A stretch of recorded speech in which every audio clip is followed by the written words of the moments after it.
श्री गुरुवे नमः। सर्वे भवन्तु सुखिनः, सर्वे सन्तु निरामया, सर्वे भद्राणि पश्यन्तु मां कश्चित् दुख भाग भवेत्। मस्तिष्क की शक्तियाँ सूर्य की किरणों के समान हैं। जब वे केंद्रित होती हैं तो चमक उठती हैं। उठो, जागो और तब तक मत रुको जब तक लक्ष्य की प्राप्ति ना हो जाए। धर्म कल्पना की चीज़ नहीं है, प्रत्यक्ष दर्शन की चीज़ है। जिसे एक भी महान आत्मा के दर्शन कर लिए हैं वह अनेक पुस्तकें पंडितों से बढ़कर हैं। हम जितना दूसरों के साथ अच्छा करते उतना ही हमारा हृदय पवित्र हो जाता है और भगवान उसमें बसता है। मित्रों, ऐसा कुछ जो हमारे महान संत स्वामी विवेकानंद जी ने कहा, और आज गर्ल्स डिग्री कॉलेज के ऑडिटोरियम हॉल में मध्य प्रदेश जन अभियान परिषद सागर एवं विवेकानंद विश्वविद्यालय कन्याकुमारी शाखा सागर के तत्वाधान में स्वामी विवेकानंद की 162वीं जन्मतिथि के उपलक्ष्य में एक सुंदर कार्यक्रम का आयोजन किया। विवेकानंद जी ने हमेशा कहा है, खुद को कमज़ोर समझना सबसे बड़ा पाप है। तुम्हें कोई पढ़ा नहीं सकता, कोई आध्यात्मिक नहीं बना सकता। तुमको सब कुछ अंदर से सीखना है। आत्मा से अच्छा कोई शिक्षक नहीं है। किसी की निंदा ना करें। अगर आप मदद के लिए हाथ बढ़ा सकते हैं तो ज़रूर बढ़ाएं। अगर नहीं बढ़ा सकते तो आप अपने हाथ जोड़िए, अपने भाइयों को आशीर्वाद दीजिए और उन्हें उनके मार्ग में जाने दीजिए।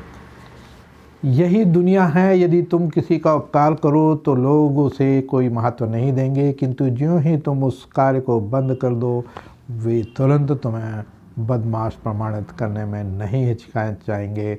मेरे जैसे भावुक व्यक्ति अपने सगे स्नेहियों द्वारा ठगे जाते हैं। सच्ची सफलता और आनंद का सबसे बड़ा रहस्य यह है कि वह पुरुष या स्त्री जो बदले में कुछ नहीं मांगता, पूर्ण रूप से निस्वार्थ व्यक्ति सफल है। विवेक धन आनंद, विवेक के साथ ही आनंद की प्राप्ति होती है। तो विवेकशील बने। विवेक के बिना आनंद की परिकल्पना नहीं की जा सकती। अतः आप सब विवेकशील बने। युवाओं, उठो, जागो और तब तक अपने कार्य में लगते रहो जब तक कि लक्ष्य की प्राप्ति ना हो। यही कुछ उद्बोधन के साथ हम आपको ले चलते हैं कन्या महाविद्यालय सागर के कार्यक्रम में। आपको सीधा दिखाते हैं, उसकी देखें, आप आनंद लें। जय हिंद, जय भारत। और अपना स्थान ग्रहण करें।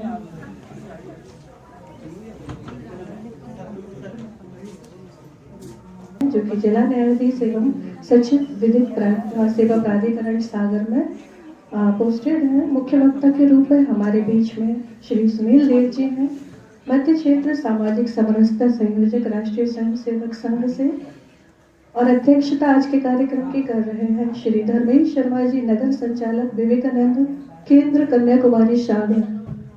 आप सभी करतल ध्वनि से हमारे अतिथियों का स्वागत करें। आप सभी का बहुत बहुत स्वागत है, वंदन है, अभिनंदन है।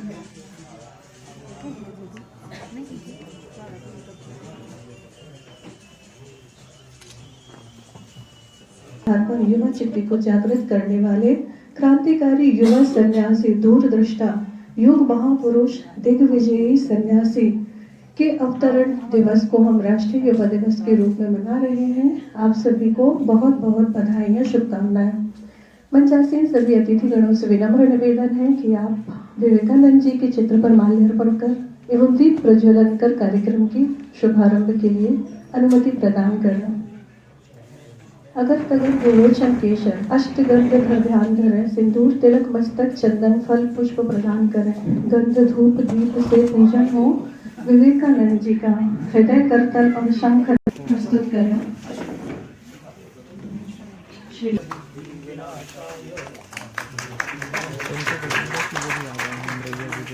प्रार्थना के लिए तैयार।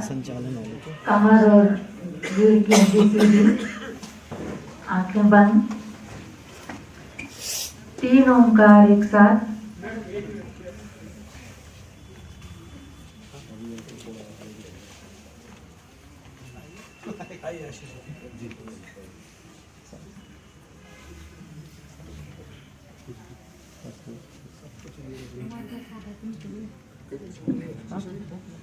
हमारे बीच श्री दिनेश उमरैया जी, संभाग समन्वयक, मध्य प्रदेश जन विहार परिषद से सादर उपस्थित हो चुके हैं। करतल ध्वनि से उनका भी स्वागत करते हैं।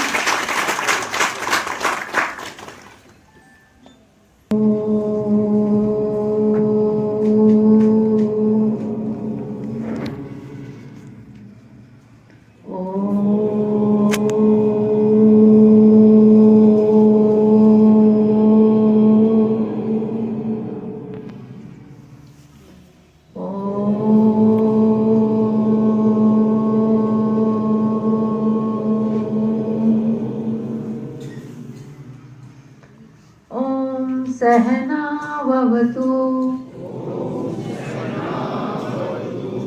सहनो भुनक्तु सह वीर्यं करवावहै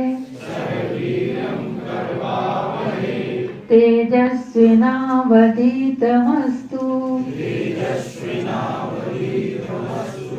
मा विद्विषावहै।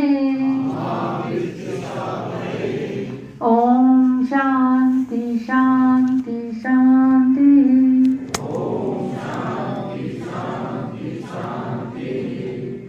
वंदे मातरम। बहुत बहुत धन्यवाद मैम।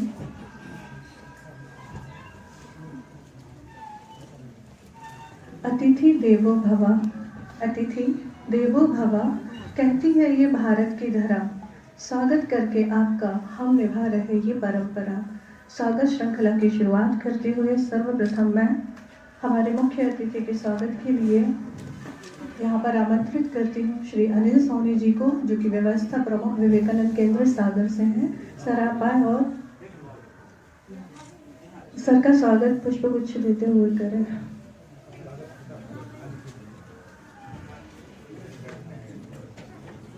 दिनेश राणा सर।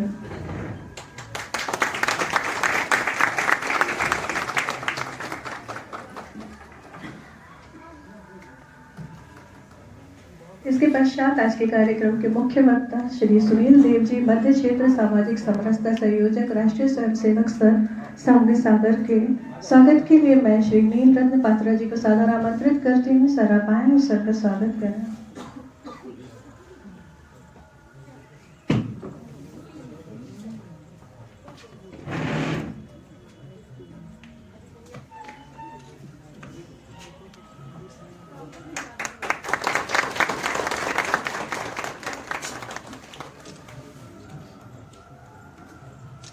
हमारे बीच में विशिष्ट अतिथि के रूप में श्रीमती नीलम चौधरी मैडम, CSP मकरोनिया सागर उपस्थित है। इनके स्वागत के लिए मैं सादर आमंत्रित करती हूँ श्रीमती सुप्रिया नवाथे को, विश्वविद्यालय प्रमुख विवेकानंद केंद्र सागर से, कि मैडम आप आए, मैडम का स्वागत करें।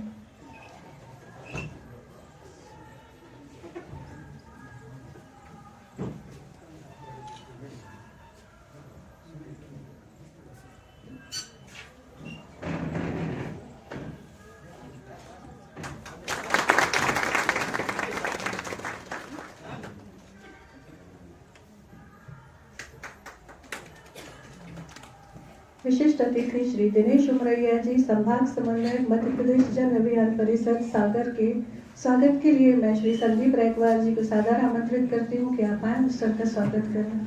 संदीप रैकवार जी।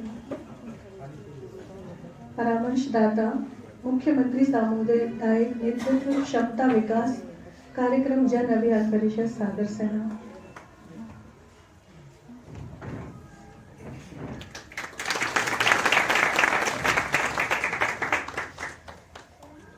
आज के कार्यक्रम की अध्यक्षता कर रहे श्री धर्मेंद्र शर्मा जी, नगर संचालक विवेकानंद केंद्र कन्याकुमारी शाखा सागर का स्वागत करने के लिए मैं श्री माखन सिंह जी को सादर आमंत्रित करती हूँ कि आप आए और सर का स्वागत करें। श्री माखन सिंह, साहित्य प्रमुख विवेकानंद केंद्र सागर। मैं दिनेश दुबे जी को सादर आमंत्रित करती हूँ कि आप आए और आज के हमारे कार्यक्रम के अध्यक्ष श्री धर्मेंद्र शर्मा जी का स्वागत करना।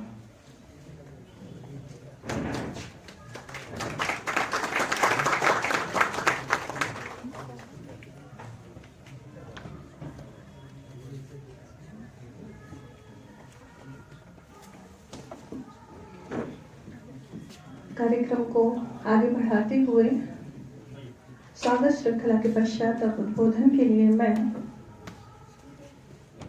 सर्वप्रथम के मिश्रा सर, जिला समन्वयक मध्य प्रदेश जन अभियान परिषद जिला सागर को सादर आमंत्रित करते हैं। सर, आप स्वागत, उद्बोधन एवं अतिथि परिचय दें।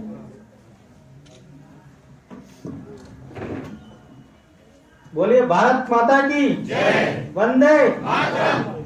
साथियों, बड़े हर्ष का विषय है कि आज स्वामी विवेकानंद जयंती के अवसर पर इस आयोजित व्याख्यान माला में हमारे जो आज सभी अतिथि आए हैं, जन अभियान परिषद परिवार एवं स्वामी विवेकानंद केंद्र की ओर से हम सभी का स्वागत करते हैं।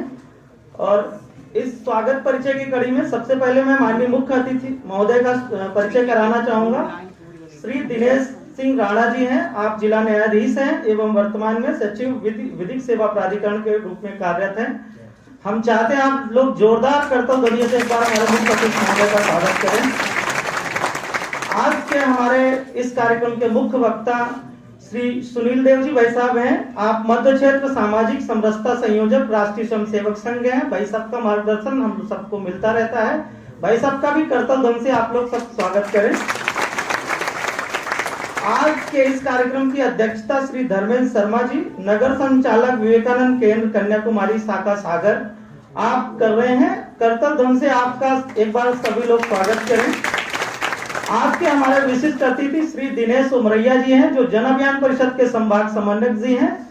आप जन अभियान परिषद में अलग अलग दायित्वों का निर्वहन कर रहे हैं। वर्तमान में आप सागर संभाग के संभागीय समन्वयक के पद पर हैं। एक बार जोरदार कर्तव्य ध्वनि से आप लोग स्वागत करें। हमारे विशिष्ट अतिथि नीलम मैडम हैं। एक बार जोरदार कर्तव्य ध्वनि से स्वागत करें। नीलम मैडम वर्तमान में मकरोनिया में सीएसपी के पद पर कार्यरत हैं। हम पुनः आज के इस कार्यक्रम में जन अभियान परिषद परिवार एवं विवेकानंद केंद्र की ओर से हम माननीय अपने अतिथियों का हृदय से स्वागत करते हैं और आप सबसे आग्रह करते हैं कि एक बार और जोरदार कर्तव्य ध्वनि से स्वागत करें। बहुत बहुत धन्यवाद। Vande Mataram. Thank you so much sir. हमारे आज के कार्यक्रम के केंद्र बिंदु स्वामी विवेकानंद जी हैं, जो कि ऊर्जा के स्रोत पूर्ण रूप से माने जाते हैं। आज की ऊर्जा संपूर्ण रूप से निहित होती है युवाओं में। तो आप सभी को बहुत बहुत पुनः शुभकामनाएं एवं बधाइयाँ। इसके पश्चात मैं केंद्र परिचय देने हेतु श्री महेंद्र शर्मा जी को सादर यहाँ पर आमंत्रित करती हूँ कि आप आए और केंद्र परिचय दें।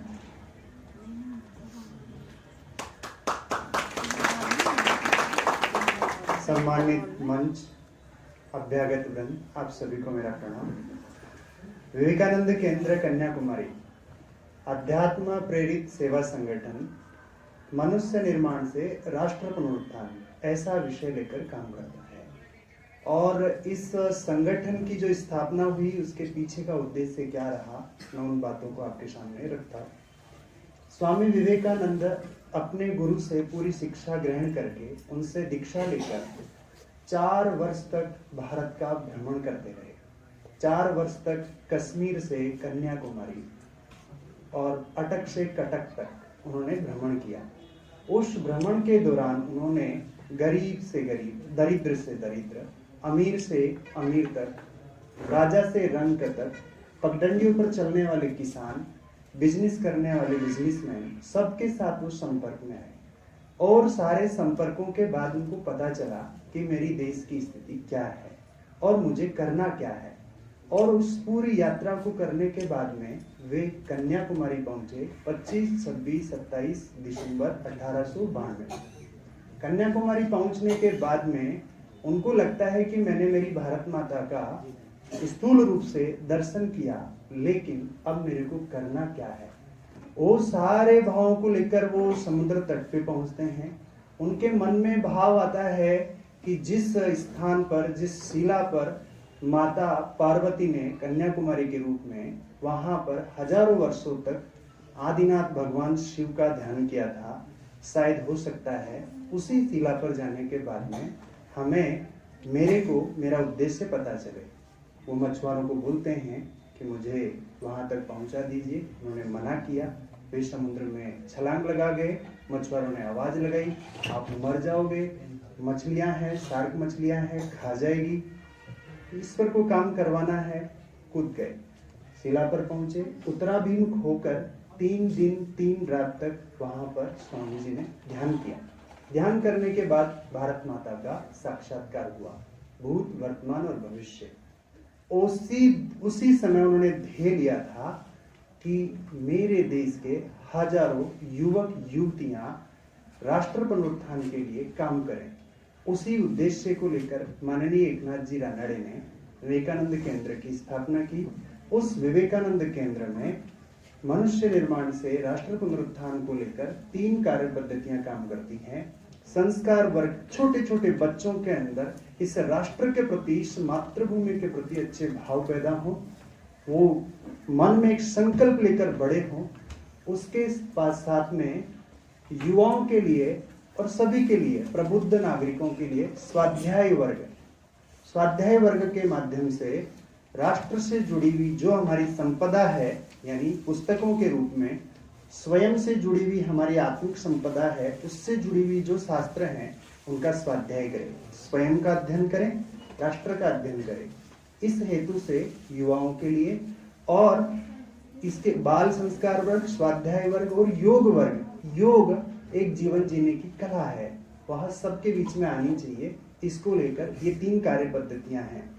चौथा, योग वर्ग, जहां सारे लोग एक साथ आकर इस राष्ट्र का चिंतन करें, स्वयं का चिंतन करें, ऐसे कार्य पद्धति चलती है।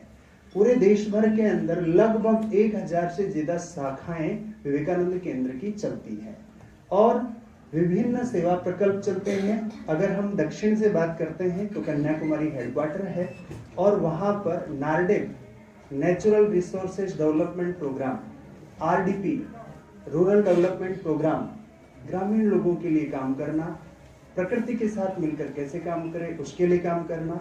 जब हम पूर्वोत्तर में जाते हैं तो VKIC, यानी पूर्वोत्तर भारत के जो कल्चर है, संस्कृति है, उसको लेकर क्या करना, उसको लेकर काम करते हैं। वहां पर विद्यालय चलते हैं जहां पर वनों के अंदर वन बंधुओं के बीच में जाकर उन वन में रहने वाले बंधुओं के बच्चों को पढ़ाने के लिए आज के बहुत ज्यादा शिक्षित लोग भी जाने से घबराते हैं। वहां पर विवेकानंद केंद्र के कार्यकर्ता जाकर और विद्यालय चलाते हैं। ऐसे पूरे देश भर में बहुत सारे सेवा प्रकल्प चलते हैं। मैं इतनी ही बात कहकर अपनी वाणी को विराम देता हूं। बहुत बहुत धन्यवाद सर, विस्तृत जानकारी देने के लिए कि इस केंद्र की स्थापना क्यों की गई है। मैं सादर नमन करती हूँ श्री एकनाथ राणा जी को, जिन्होंने अपनी 3 कार्य पद्धतियों को मद्देनजर रखते हुए इस केंद्र की स्थापना की। सर बहुत बहुत धन्यवाद। इसके पश्चात मैं संगठन गीत हेतु श्री गौरव राजपूत जी, जो कि कार्य पद्धति प्रमुख विवेकानंद केंद्र सागर से, उनको सादर आमंत्रित करती हूँ। श्री गौरव राजपूत जी।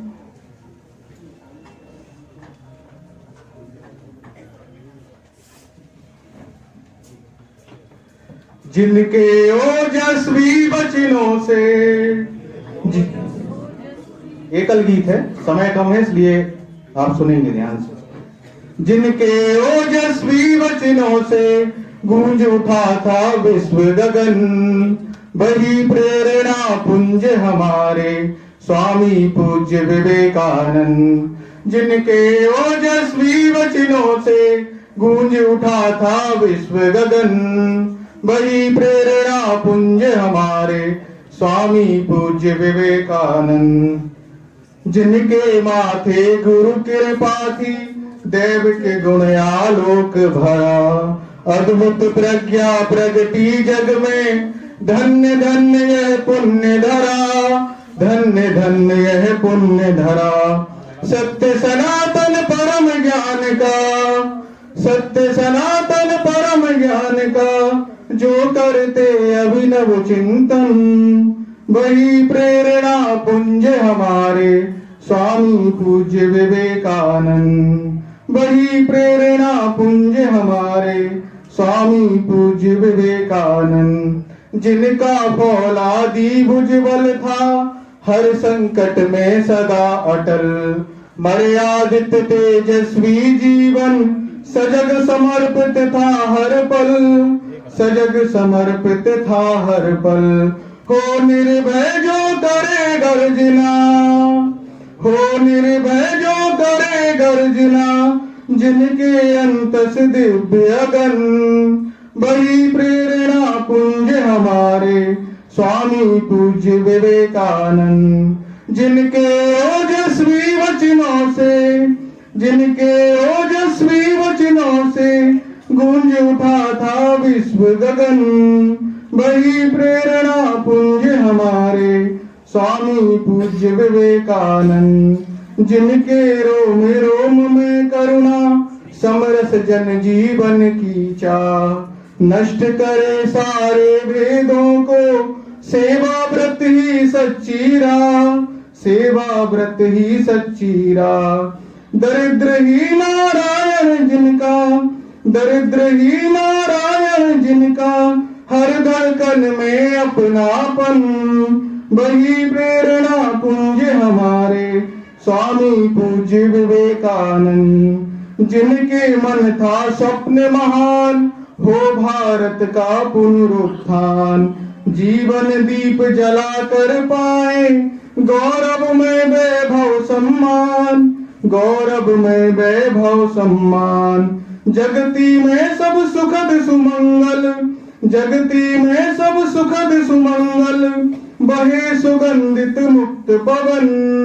वही प्रेरणा पुंज हमारे स्वामी पूज्य विवेकानंद। वही प्रेरणा पुंज हमारे स्वामी पूज्य विवेकानंद। जिनके ओजस्वी वचनों से गूंज उठा था विश्व गगन।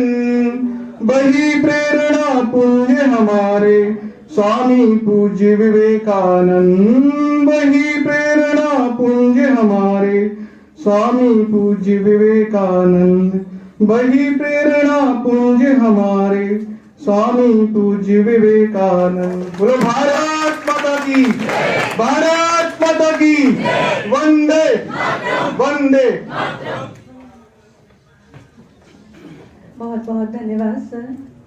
सेवा व्रत ही सच्ची राह, दरिद्र ही नारायण जिनका, वही प्रेरणा पुंज हमारी स्वामी विवेकानंद। मैं सादर नमन करती हूँ पुनः स्वामी विवेकानंद जी को। इसके पश्चात मैं विवेक वाणी हेतु श्री संदीप रैकवार जी को सादर यहाँ पर आमंत्रित करती हूँ। संदीप रैकवार जी।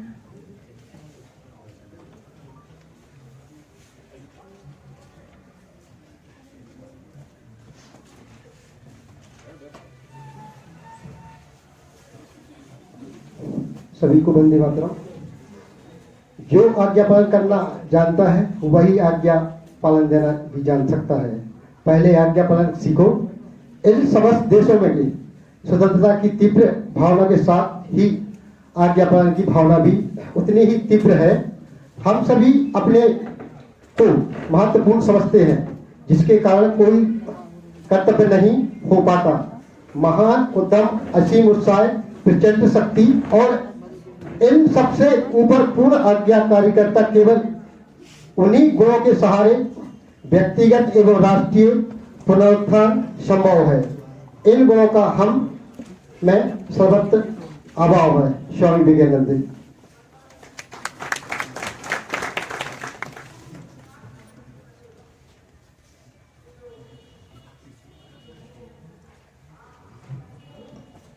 हमारे बीच में श्री भगत जी यहाँ पर पधार चुके हैं। सर के स्वागत के लिए मैं सीपी शुक्ला सर के स्वागत करती हूँ। सर आप आया पुष्प गुच्छ प्रदान कर सर का स्वागत करें।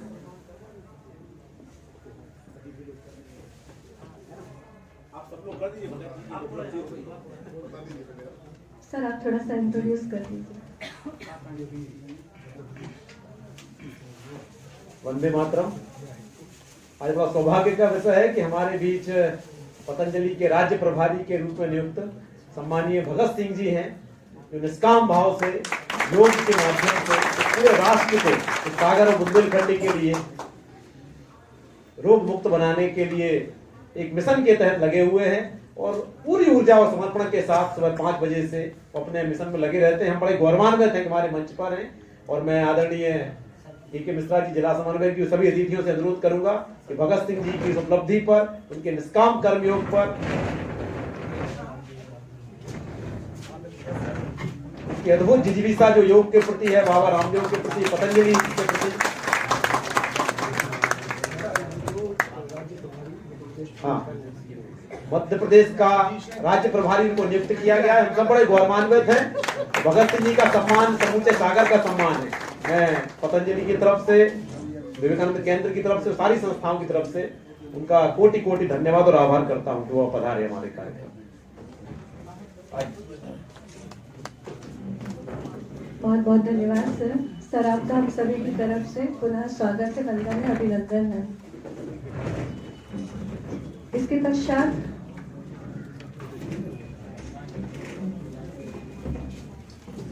अब मैं उद्बोधन हेतु श्री दिनेश उमरैया जी, संभाग समन्वयक मध्य प्रदेश जन अभियान परिषद सागर जी को यहाँ सादर आमंत्रित करती हूँ। सर आप आए और अपने उद्बोधन से हमें उत्प्रेरित करें।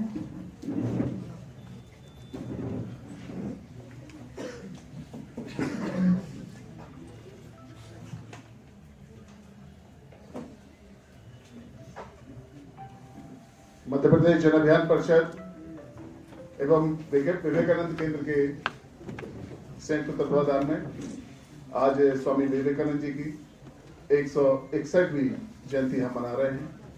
आज इस कार्यक्रम में पधारे मुख्य अतिथि के रूप में माननीय श्री दिनेश सिंह जी राणा, जिला न्यायाधीश एवं सचिव विधिक सेवा प्राधिकरण सागर।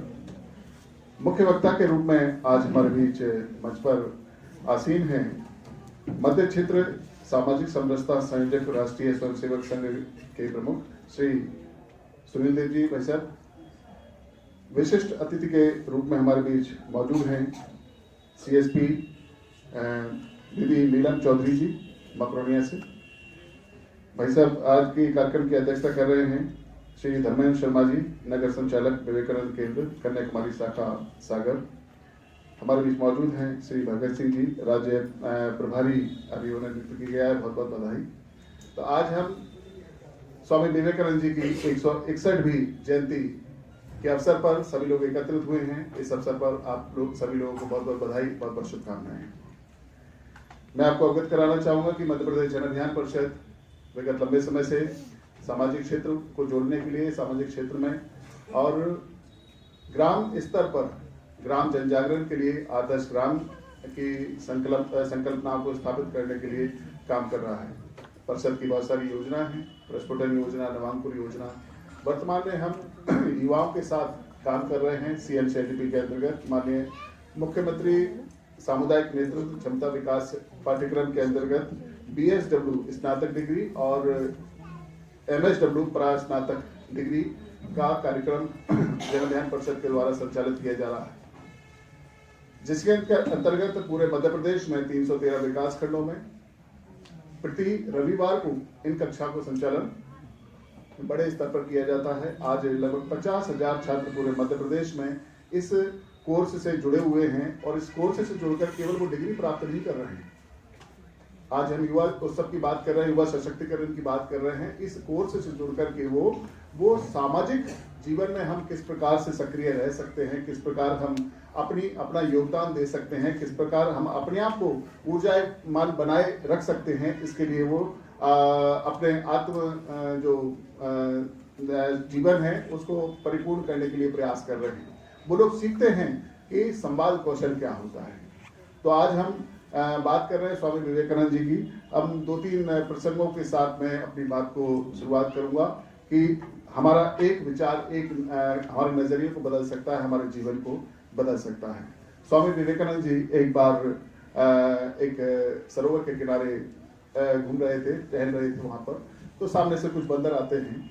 बंदर आए, बड़े लाल मुंह वाले बंदर, खूंखार बंदर कहा जा सकता है, और उनकी तरफ वो भागते हुए आए। स्वामी विवेकानंद जी को डर लगने लगा उनको, तो भाई ये तो हमारी तरफ बढ़ रहे हैं और हमको नुकसान भी पहुंचा सकते हैं। तो स्वामी विवेकानंद जी पीछे की तरफ मुड़े और भागने लगे। तभी एक बुजुर्ग ने उनको रोका कि रुको, भागो मत, पीछे मुड़ो, इनका सामना करो। उन्होंने उनकी बात सुनी, वो मुड़े और खड़े हो गए। उन्होंने आंखों में आंखें मिला करके उन बंदरों की तरफ देखा, बंदर थम गए। बंदर थम गए और जैसे ही वो आगे बढ़ते हैं बंदर वापस लौट करके चले गए।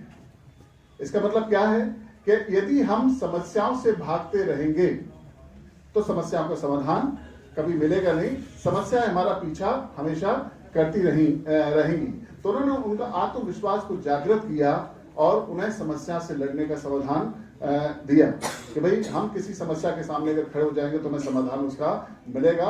इस बात का उल्लेख उन्होंने शिकागो धर्म सम्मेलन में भी किया था कि मेरा जो नजरिया है वो बदला कहां से। यदि मैं उस दिन मुड़ करके नहीं देखता, मुड़ करके खड़ा नहीं होता, उस समस्या का सामना नहीं करता, तो शायद आज मैं इस शिकागो धर्म सम्मेलन में भारत की धर्म, भारत की संस्कृति, भारत की संप्रदाय की बात नहीं कर रहा होता।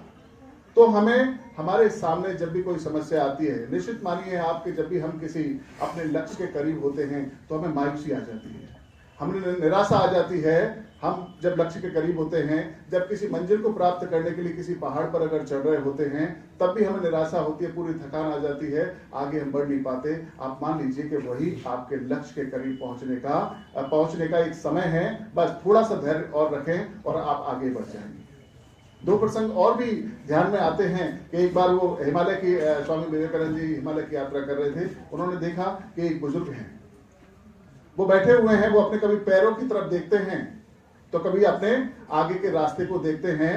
मेरे पैर बहुत थक चुके हैं, वो सोच रहे थे कि मैं बहुत थक चुका हूं, बिल्कुल एकदम से मेरे पैरों में क्रम्स आने लगे हैं, आगे नहीं बढ़ पा रहा हूं, बिल्कुल निशक्त हो गया हूं, आगे नहीं बढ़ रहा हूं। उन्होंने स्वामी विवेकानंद जी को देखा और उनसे कहा कि महोदय, मुझे बताइए कि मैं इस रास्ते को कैसे पार कर पाऊंगा, मैं बहुत थक गया हूं, बिल्कुल निशक्त हो गया हूं, आगे नहीं बढ़ पा रहा हूं, बताइए मैं क्या करूं। स्वामी विवेकानंद जी ठहरे और उन्होंने एक बात उनसे कही कि आप फिर से अपने पैरों को देखिए और पीछे मुड़ करके देखिए, ये जो कदमों के निशान हैं, इन्हीं कदमों ने इस रास्ते को भी पार किया है। जहां पर आप आकर के ठहर गए हैं, यहां से भी ये रास्ता जो है, ये यही कदमों से आप पार कर सकते हैं। उन्होंने उनके आत्मविश्वास को जागृत किया और उनकी बात को सुन करके उनके अंदर ऊर्जा का संचार हुआ और उन्होंने अपनी मंजिल को प्राप्त किया। और ये केवल कहने के लिए नहीं है, स्वामी विवेकानंद जी ने जो बात कही है कहने के लिए नहीं है। इस बात को मैंने स्वयं ने अनुभव किया है। सन 1999 में जब मैं एक्सपीडिशन के लिए जाया करता था, पर्वतारोहण के लिए जाया करता था, तो भागीरथी वन सबमिट करने के लिए मुझे जाना था। 21,000 हाइट उसकी होती है और उसको सबमिट करने के लिए जाना था। 64 लोगों का दल हुआ करता था। 64 लोगों के दल में मैं सबसे छोटा था। और जब हम फाइनल पीक सबमिट करने के पहले जो हमारा लास्ट बेस कैंप था, उस तक पहुंचना था हमें, तो -डिग्री टेम्परेचर में हम लोग थे।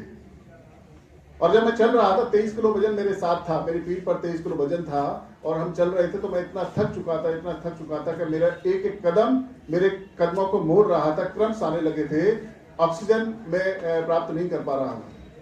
उस समय उस -डिग्री टेम्परेचर में मुझे एक संत मिलते हैं जो बिल्कुल एकदम नग्न थे, नागा साधु थे और मौनी बाबा थे।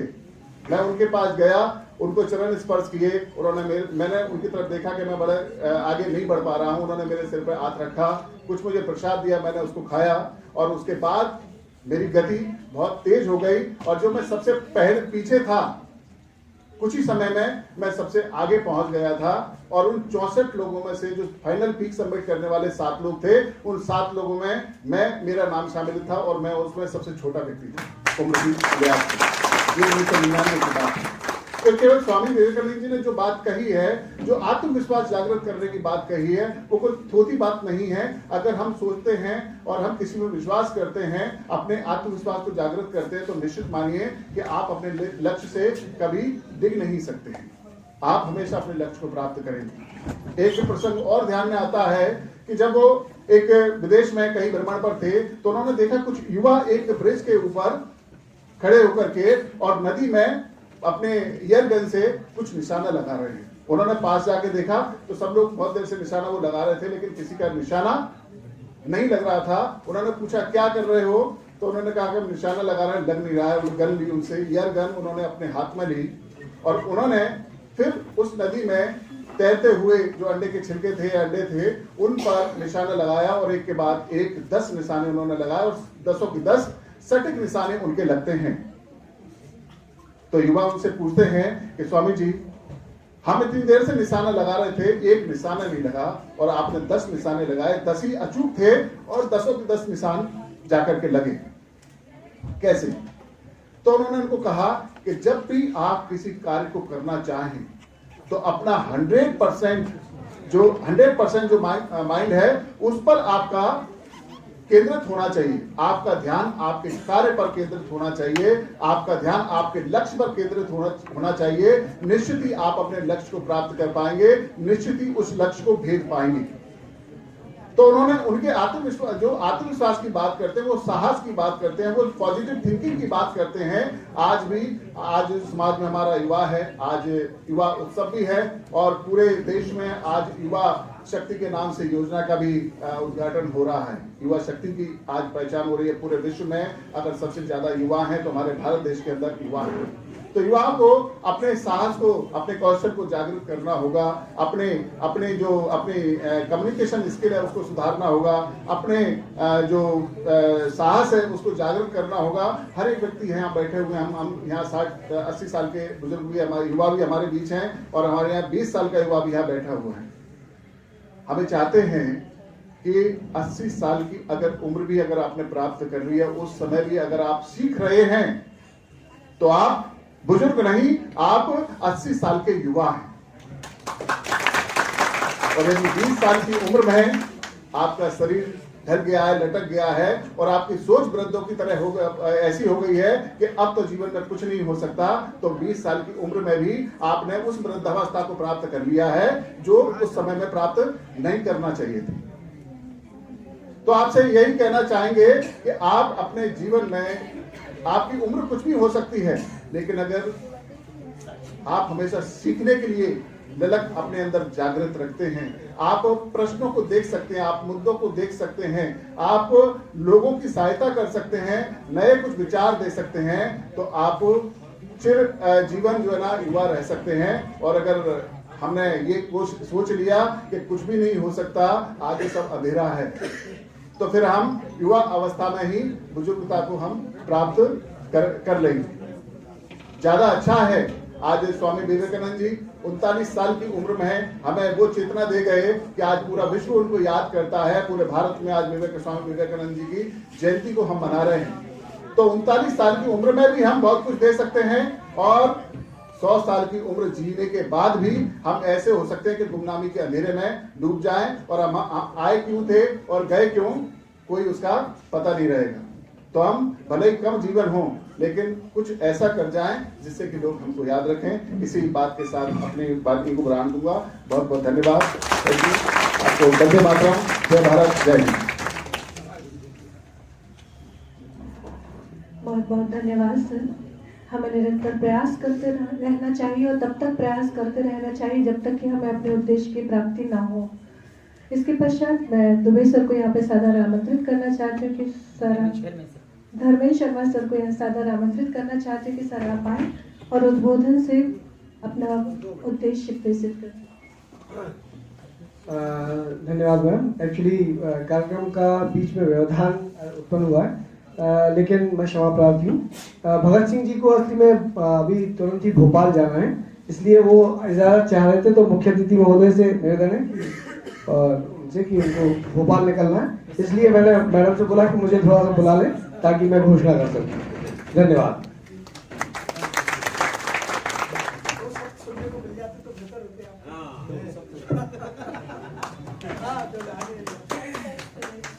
सम्मानी मंच, दर्शक दीर्घा में बैठे हुए राष्ट्रवादी विचारधारा से ओतप्रोत सभी भाई बहनों को मैं सादर प्रणाम करता हूँ।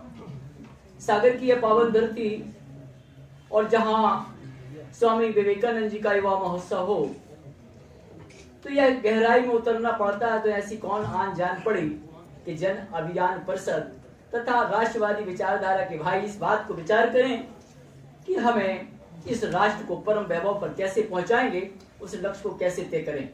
मैं प्रार्थना करता हूं कि मनुष्य एक चौराहे पर खड़ा है तो उसके सामने यात्रा है कि हम इस तरफ जाएं कि इस तरफ जाएं, तो इसमें मूल में उतरते हैं तो इस तरफ भोग है और इस तरफ योग है। स्वामी जी का एक बड़ा परम संदेश था कि भोग की ओर जाओगे तो पतन की ओर उतर जाओगे और योग की जाओगे तो उत्थान की ओर पा जाओगे।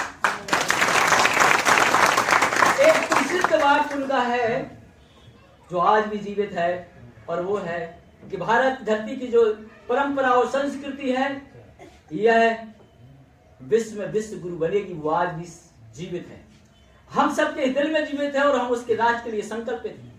वो जब होगा जब आप जैसे लोग यह संकल्प लेकर कि हम युवाओं के रूप में हैं। मैं एक छोटा सा दृष्टांत देकर अपनी वाणी को विराम दूंगा कि हमारे युवाओं को उम्र का पड़ाव नहीं है, वृद्ध हो छोटे हो बड़े हो, सबको अपने हृदय में युवाओं के लिए दो रास्ते आपके सामने आते हैं। एक रास्ता है स्टेशन का, स्टेशन की जो रेलगाड़ी चलती है उसको पातन की जरूरत होती है, उसके लिए हरी झंडी की जरूरत होती है, उसको सिग्नल की जरूरत होती है। जब झंडी मिलती है, सिग्नल मिलता है, रेलगाड़ी तब जा पाती है, खड़ी हो जाती है। दूसरा रास्ता है आपको नदी का रास्ता। नदी के रास्ते को किसी झंडी की जरूरत नहीं है, नदी को रास्ता किसी सिग्नल की जरूरत नहीं है, नदी के रास्ते को किसी के पथ की जरूरत नहीं है। युवा हृदय अपना पथ खुद बनाती है। आपने यदि मन में ठान लिया कि हम इस राष्ट्र को परम वैभव पर पहुंचाएंगे तो हमारी संस्कृति की परंपराओं से वैभव हम राष्ट्र में विश्व गुरु बनाने के लिए संकल्प लें और अपने परिवार में स्वस्थ समृद्ध और स्वच्छ और आत्मनिर्भर भारत में यशस्वी प्रधानमंत्री के स्वप्न को पूरा करने के लिए हम वासुदेव वेटकम की भावना को आत्मसात करें। जो कि मैं आप सबको दिखाऊंगा। मुझे राज्य स्तर का दायित्व सौंपा गया। आज सबने मेरा सम्मान किया और श्रद्धेय हमारे आदरणीय मार्गदर्शक श्री देवी भैया भाई साहब का वक्तव्य आप सुनेंगे और उसको एक भी आपने सूत्र किसी हृदय में शांत कर लिया। इनने पूरा जीवन अपना राष्ट्र को समर्पित किया है। इन जैसे लोगों से हमने प्रेरणा लेके भी हम लोग आगे बढ़े और आज मुझे राज्य का मध्य प्रदेश का दायित्व मिला है। आप सबके भाई रिश्तेदार बंधु बांधव योग की विधा से अपने आप को स्वस्थ बनाने के लिए आप जरूर अपील करेंगे। हम आप सबका सहयोग भी चाहेंगे। निश्चित रूप से हम प्रण पार से हमारी पूरी टीम, पतंजलि की टीम, कन्याकुमारी की केंद्र की टीम और जो राष्ट्रवादी विचारधारा के कार्य जो कार्य करते हैं वो सहयोग करके एक बड़ा प्रकल्प सागर को योगमय की शक्ति से विकसित करेंगे। जय हिंद। बहुत बहुत धन्यवाद सर। हमारा राष्ट्र विश्व गुरु था, है और रहेगा, क्योंकि आप जैसे युवा हम जैसे युवाओं का मार्गदर्शन कर रहे हैं। बहुत बहुत धन्यवाद sir.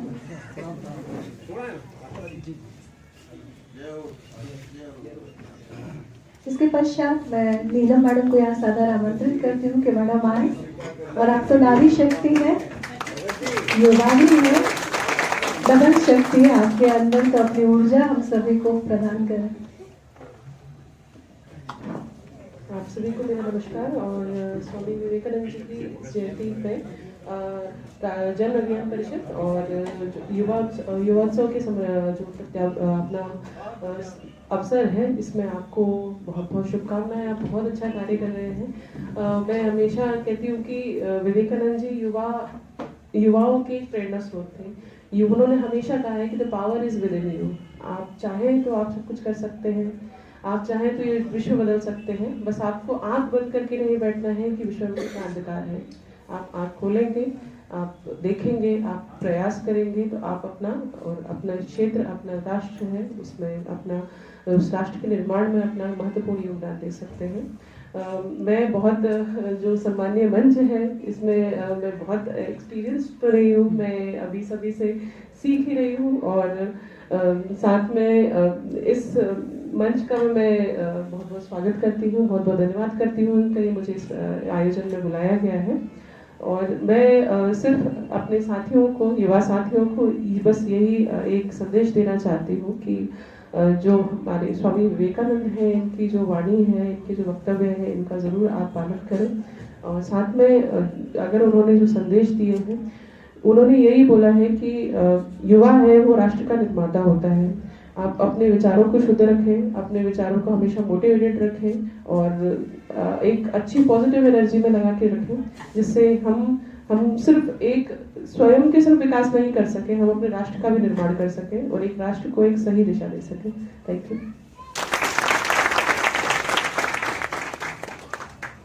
Thank you so much ma'am. इसके पश्चात मैं हमारे आज के मुख्य अतिथि श्री दिनेश रंगना सर को यहाँ सादर आमंत्रित करना चाहती हूँ कि आप आए सर और अपने उद्बोधन से हमें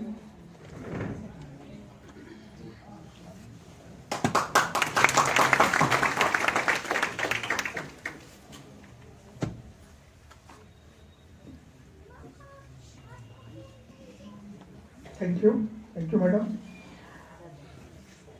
आज इस गरिमामय कार्यक्रम में उपस्थित मुख्य वक्ता श्री सुनील देव जी, मध्य क्षेत्र सामाजिक समरसता संयोजक राष्ट्रीय स्वयंसेवक संघ, विशिष्ट अतिथि श्रीमती नीलम चौधरी CSP मगरोनिया, श्री दिनेश उमरैया जी संभाग समन्वयक जन अभियान परिषद, आज के कार्यक्रम की अध्यक्षता कर रहे श्री धर्मेंद्र शर्मा जी नगर संचालक विवेकानंद केंद्र कन्याकुमारी शाखा सागर, आज के कार्यक्रम का संचालन कर रही श्री प्रदीप मैडम, श्री के मिश्रा जी जिला समन्वयक मध्य प्रदेश जन अभियान परिषद, डॉक्टर महेंद्र शर्मा जी सहायक प्राध्यापक योग विभाग डॉक्टर हरि सिंह गौर सागर विश्वविद्यालय,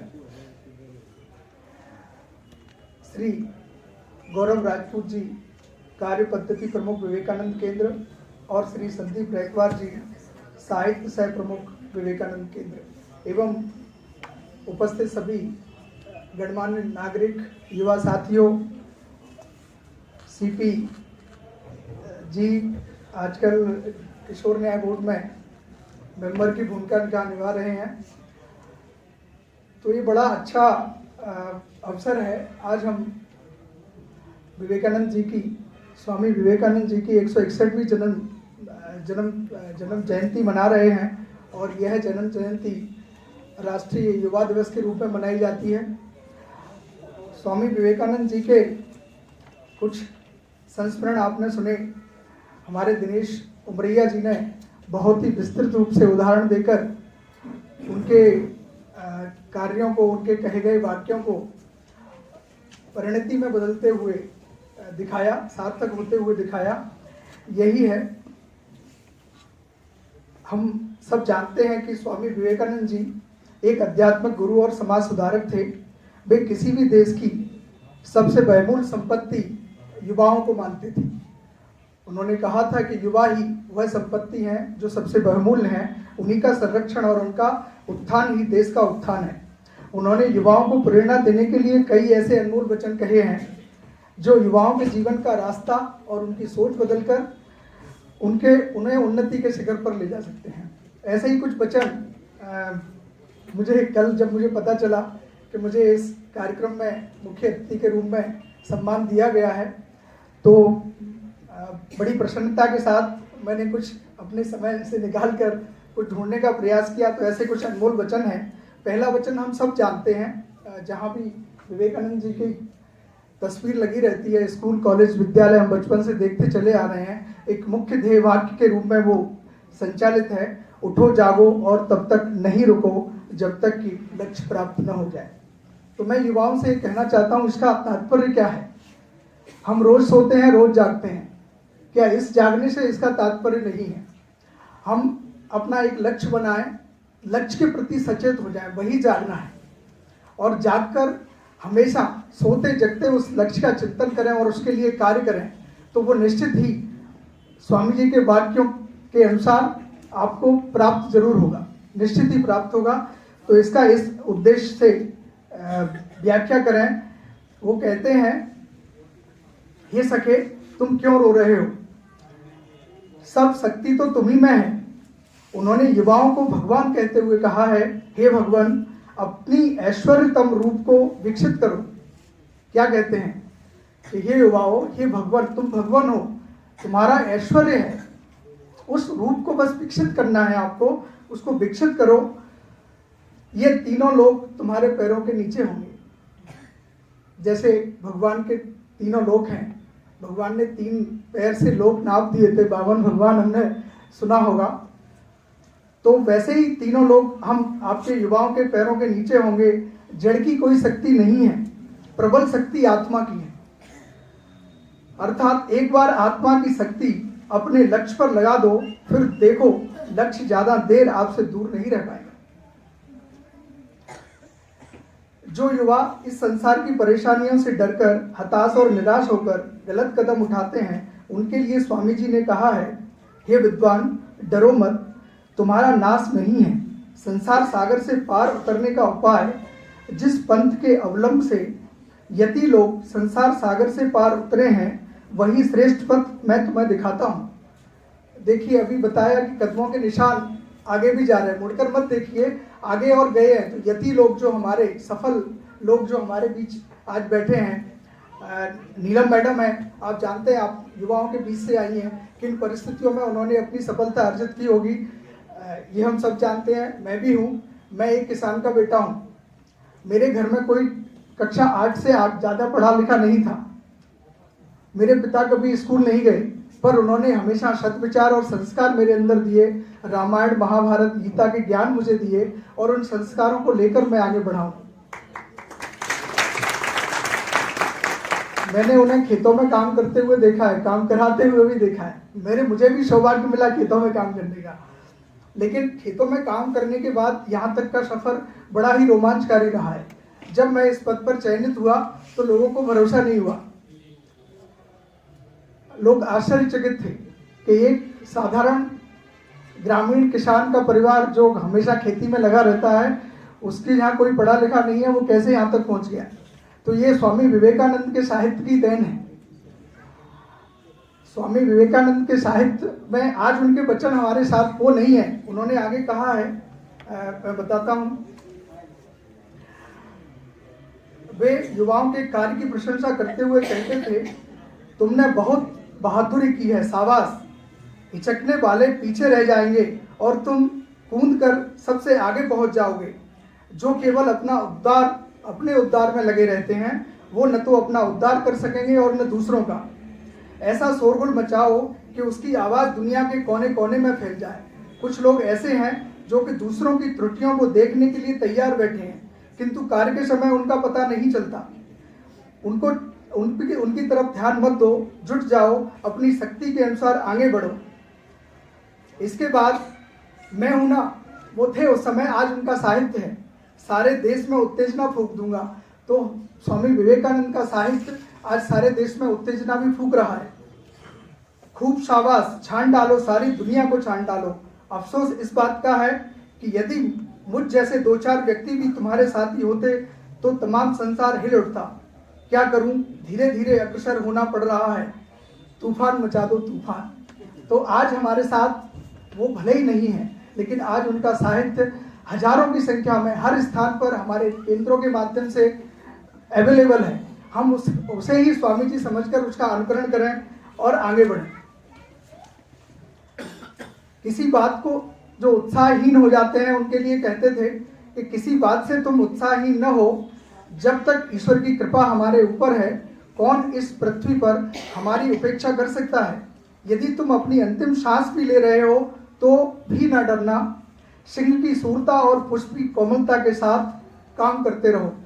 अर्थात अपने लक्ष्य के प्रति आने वाली बाधाओं के लिए सिंह की सूरता आपके अंदर होनी चाहिए, और आपके रास्ते में जो दुखी या असहाय लोग मिलते हैं, उनको कुछ सपोर्ट करते हैं, करुणा रूप में कोमलता, पुष्प की कोमलता भी आपके अंदर होनी चाहिए। बड़े बड़े दिग्गज बह जाएंगे, छोटे मोटों की तो बात ही क्या है।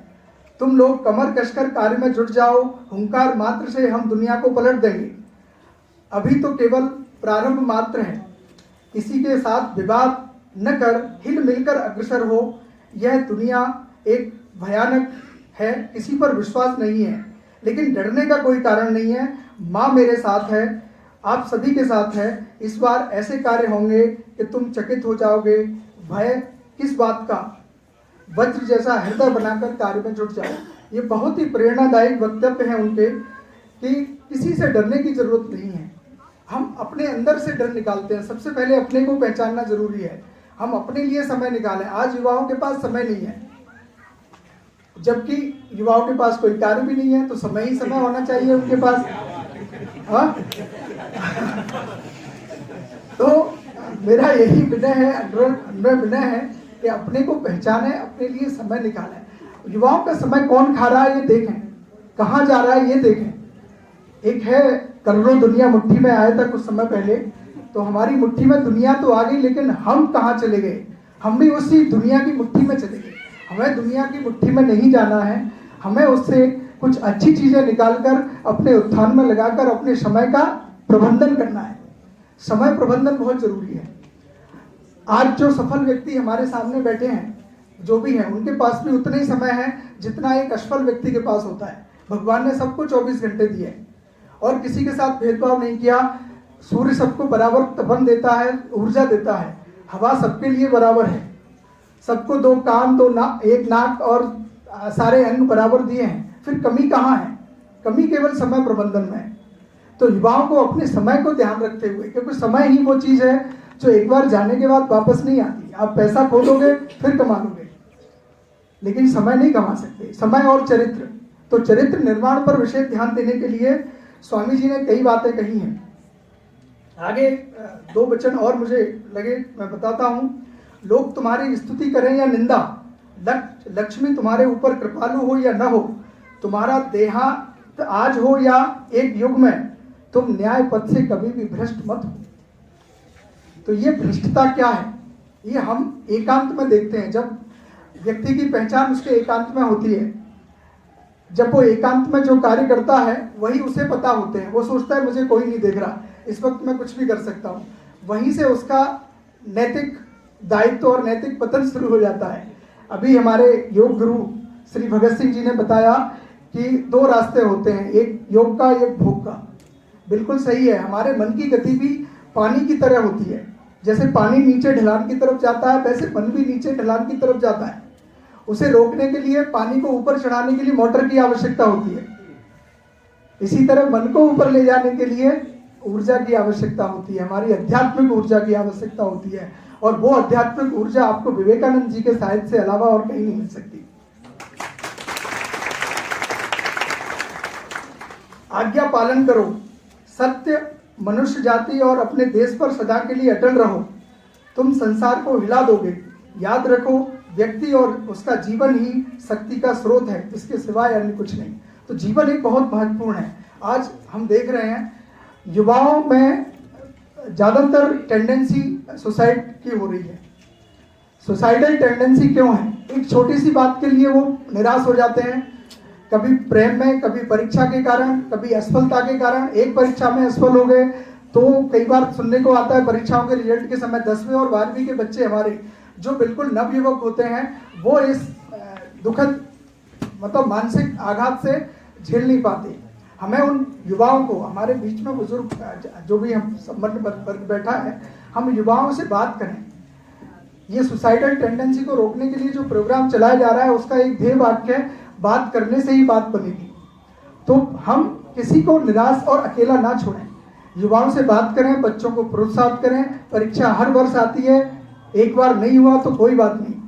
12th फेल जैसी मूवियाँ हमारे बीच में अभी आई हैं, उसको दिखाकर उन्हें प्रोत्साहन दे सकते हैं कि फेल होने से काम, आदमी असफल नहीं हो जाता।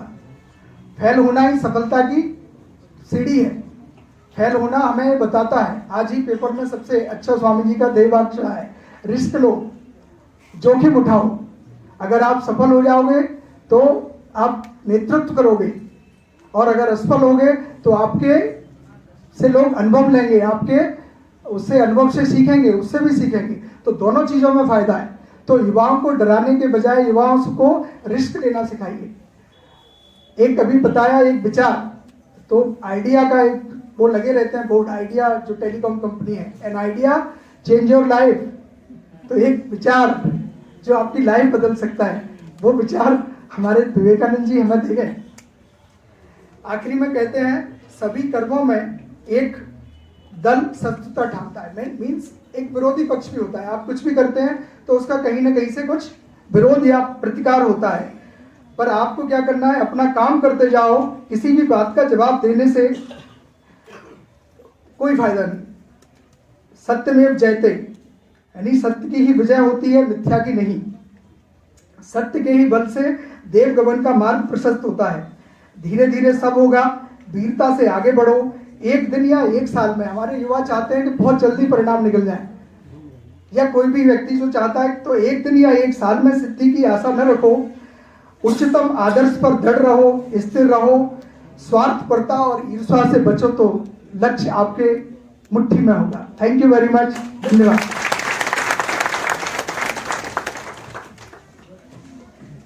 सर बहुत बहुत धन्यवाद। आपके मुख्य आतिथ्य का अवसर सर मुझे दूसरी बार प्राप्त हो रहा है। सर एक बार और हमारे यहाँ साइबर क्राइम पर वर्कशॉप हुई थी, उसमें भी मुख्य अतिथि थे। तब भी सर को लगातार सुनने की इच्छा रहती थी और आज भी सर को लगातार सुनने की इच्छा रहती है। सर आपने अपने आशीर्वचनों से हमें उद्बोध किया, उसके लिए हम बहुत बहुत धन्यवाद प्रेषित करते हैं। इसके पश्चात मैं मुख्य वक्ता के रूप में पधारे हुए श्री सुनील देव जी को यहाँ पर सादर आमंत्रित करती हूँ कि सर आप आए और हमें अपने आशीर्वचन प्रदान करें।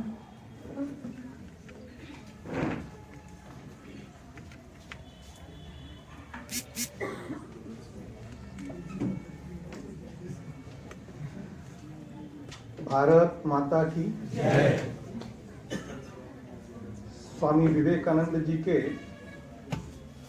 162वीं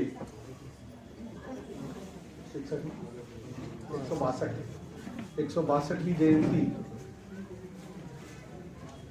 इस अवसर पर मंच पर विराजमान हमारे जिले के जिला न्यायाधीश महोदय श्रीमान दिनेश जी राणा, हमारे विशिष्ट अतिथि CSP मकरोनिया नीलम बहन, हमारे इस कार्यक्रम के अध्यक्ष माननीय धर्मेंद्र जी, दिनेश जी भाई साहब, एवं इस कार्य को संपन्न कराने वाली पूरी संचालन टोली तथा मेरे सामने उपस्थित सभी मातृ शक्ति एवं सज्जन शक्ति। स्वामी विवेकानंद जी को भारत ने नहीं, विश्व ने ही युवा दिवस के रूप में स्वीकार किया है, क्योंकि स्वामी विवेकानंद जी वो व्यक्ति हैं जिन्होंने भारत के जागरण का शंखनाद 1893 में शिकागो में किया। इसके पहले तो स्वामी विवेकानंद को कोई जानता नहीं था। स्वामी विवेकानंद की क्या स्थिति थी, तो कल्पना करिए, उस शिकागो धर्म सम्मेलन में अध्यक्ष पद पर ईसाई मिशनरी के सर्वोच्च जो उनके जॉन पॉल पोप थे वो बैठे थे, बाकी सभी धर्मों के अनुयायी भी बैठे थे, और ये भगवा वस्त्रधारी व्यक्ति सबसे पीछे बैठा था। सारे लोग बोल रहे थे, सबसे अंत में स्वामी जी को बोलने के लिए कहा गया, और जब स्वामी जी का उद्गार निकला, my American sisters and brothers, ये दो वाक्यों ने पूरे हॉल के 7000 लोगों के करोड़ों करोड़ों रोम को प्रफुल्लित कर दिया था, और वो खड़े होकर ताली बजाने के लिए बाध्य हो गए थे। यह शब्द था, मेरे बहनों और भाइयों। इस शब्द में ऐसा कौन सा जादू था, ये तो मैं भी कह सकता हूं ना,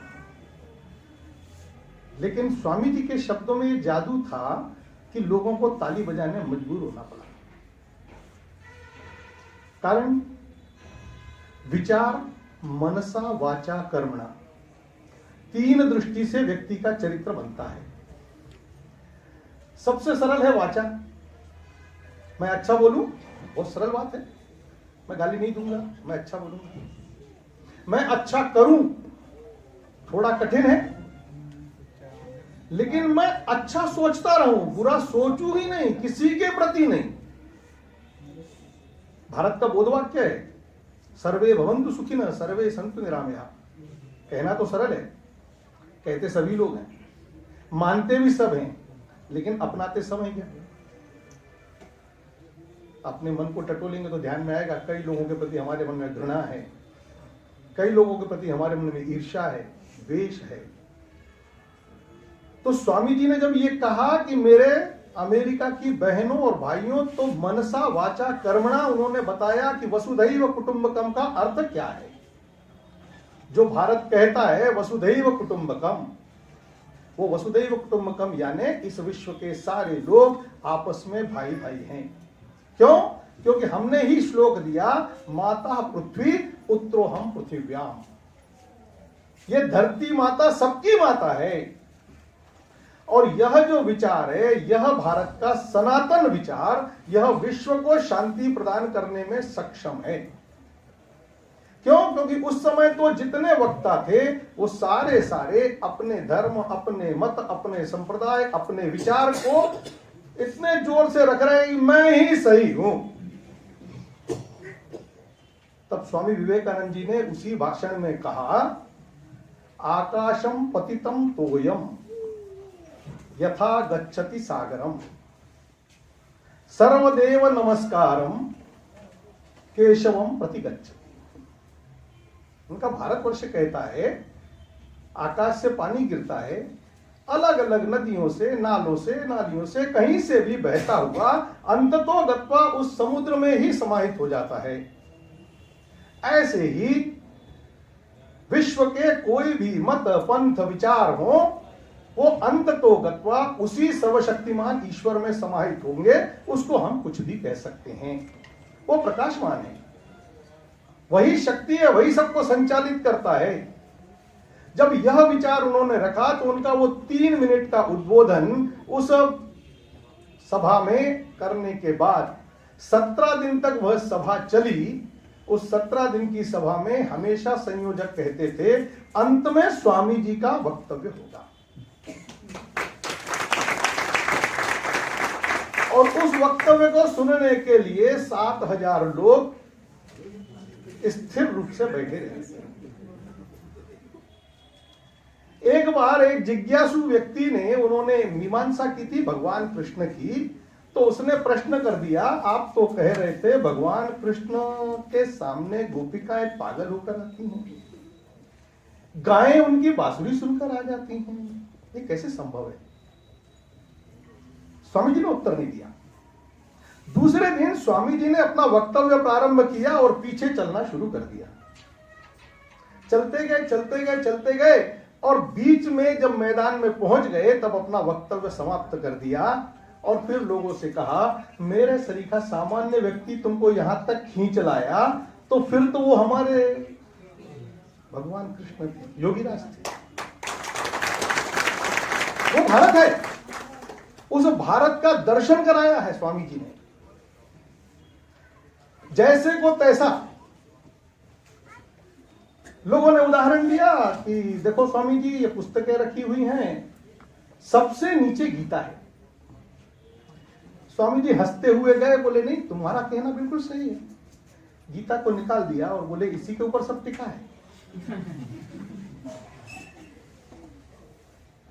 कभी भी अपने प्रश्न का उत्तर जिसको जैसा चाहिए वैसा। एक व्यक्ति ने संदेह पैदा किया, आपके भारत में क्या है, किसी भी मूर्ति को पूजते हो, पत्थर को पूजने लगते हो, उसको पूजने लगते हो, इसमें क्या लगा है? स्वामी जी ने कहा, नहीं ऐसी कोई बात नहीं, ये तुम्हारा चित्र किसका लगा है? बोले हमारे दादाजी का लगा है। लाओ जरा इधर लाओ, मैं इस पर पैर रख दूं, इस पर थूक दूं, ऐसे कैसे थूक सकते? वो हमारे दादाजी हैं, हमको पता है, उनके प्रति हमारे मन में श्रद्धा है। बस ठीक यही बात भारतवर्ष में है। जिस पत्थर को वो पूजते हैं, उस पत्थर के पीछे की श्रद्धा उनके साथ है, उनके जीवन का रहस्य उनको मालूम है, उनको सबको जानते हैं। वो शंकर कैसे थे, वो हनुमान जी कैसे थे, वो राम जी कैसे थे, वो कृष्ण जी कैसे थे, ये उनको मालूम है। उस मालूम होने के कारण उनके जीवन के प्रति श्रद्धा है, उस श्रद्धा को नमन करते हैं जैसे तुम श्रद्धा को नमन कर रहे हो। अभी भाई साहब ने कहा युवा शक्ति होना चाहिए। स्वस्थ शरीर में स्वस्थ मस्तिष्क का निवास है। वो स्वस्थ शरीर कैसा चाहिए? तो स्वामी विवेकानंद को एक ने कहा कि मैं आपसे कुश्ती लड़ना चाहता हूं। पहलवानी करना चाहता हूं। स्वामी जी तो आक्रांता थे नहीं, क्योंकि स्वामी जी ने अपने भाषण में भी कहा था कि ऐसा एक भी उदाहरण बता दो जब भारत ने किसी पर चढ़ाई की हो। एक भी उदाहरण नहीं मिलेगा कि भारत ने विश्व के किसी देश पर आक्रमण किया हो। लेकिन भारत पर तो पता नहीं कितने देशों ने आक्रमण किया है। भारत ने सबको सहा है, भारत ने किसी को परेशान नहीं किया। तो वो स्वामी जी को वो कहता है कि मैं आपसे पहलवानी करना चाहता हूं, तो उन्होंने अपनी पगड़ी निकाली, उसको पानी में भिगोया और पानी में भिगोने के बाद उसको निचोड़ दिया और पहलवान को दे दिया। बोले इसमें से अब एक बूंद पानी भी निकाल सको तो मेरे से कुश्ती लड़ लेना। वो पहलवान बिना लड़े जीत गया, हार गया। तो किसको कौन सी भाषा में समझाना, ये स्वामी विवेकानंद ने अपने जीवन से करके दिखाया। आवश्यकता पड़ने पर ज्ञान योग भी दिया, कर्म योग भी दिया, भक्ति योग भी दिया, राजयोग भी दिया। इसकी पुस्तकें हैं और वास्तव में युवाओं ने इन सब पुस्तकों का अध्ययन करना चाहिए। उनका राजयोग, कर्मयोग, भक्ति योग, ज्ञान योग, इसको पढ़ने से हमको हमारे पूरे जीवन की दिशा मिल जाएगी, ये पक्का है। लेकिन मैं जानता हूं कि वो थोड़ा सा गहन अध्ययन है, थोड़ा क्लिष्ट है आज की भाषा में कहेंगे तो। लेकिन उसको सरल करना है तो पहले नरेंद्र कोहली जी ने एक पुस्तक लिखी है, पूत अनोखो जायो। वो पूत अनोखो जायो बहुत मोटी पुस्तक तो है, लेकिन मैं गारंटी देता हूं कि आप केवल 4-5 पृष्ठों तक शायद बोर हो जाएं। उसके बाद आप इतने डूब जाएंगे कि पुस्तक रखने की इच्छा नहीं होगी। कितना अच्छे ढंग से उन्होंने विवेकानंद जी को लिखा है। मैंने ये इसलिए बताया कि मैं जो विवेकानंद जी के बारे में बताने वाला हूं थोड़ा बहुत, क्योंकि मुख्य वक्ता के रूप में मुझे रखा है तो उनका जीवन परिचय भी देना चाहिए। कर्मों पर मैं पहले आ गया जिससे आपकी रुचि बन जाए। लेकिन विवेकानंद जी को गहरा अध्ययन करना है तो उस पुस्तक का पूरा अध्ययन करना। कितना संघर्ष किया है, ऐसे ही नहीं बन गए विवेकानंद। बचपन का नाम तो नरेंद्र है, माता तो उनको बिले कहती है। विश्वनाथ दत्त और श्रीमती भुवनेश्वरी देवी के गर्भ से 1863 की 12 जनवरी मकर संक्रांति थी उस समय। अब मकर संक्रांति 14 को हो गई, 75 साल में सरकती है।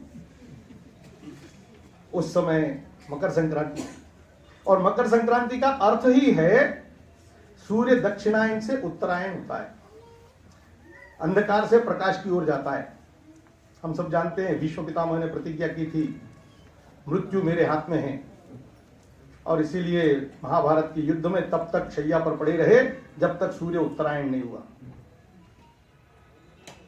हमारे सरसंघ चालक परम पूजनीय सुदर्शन जी कहते थे कि युग परिवर्तन हो चुका है रामकृष्ण परमहंस के जन्म से।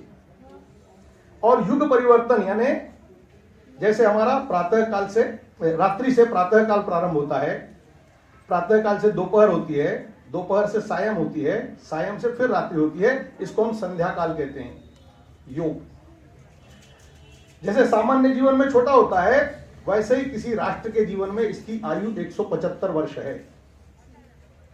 और वो 2004 में कहते थे सुदर्शन जी, 2004 का भाषण है उनका, कि 2011 से भारत का भाग्योदय प्रारंभ होने वाला है और भारत विश्व गुरु बनने वाला है।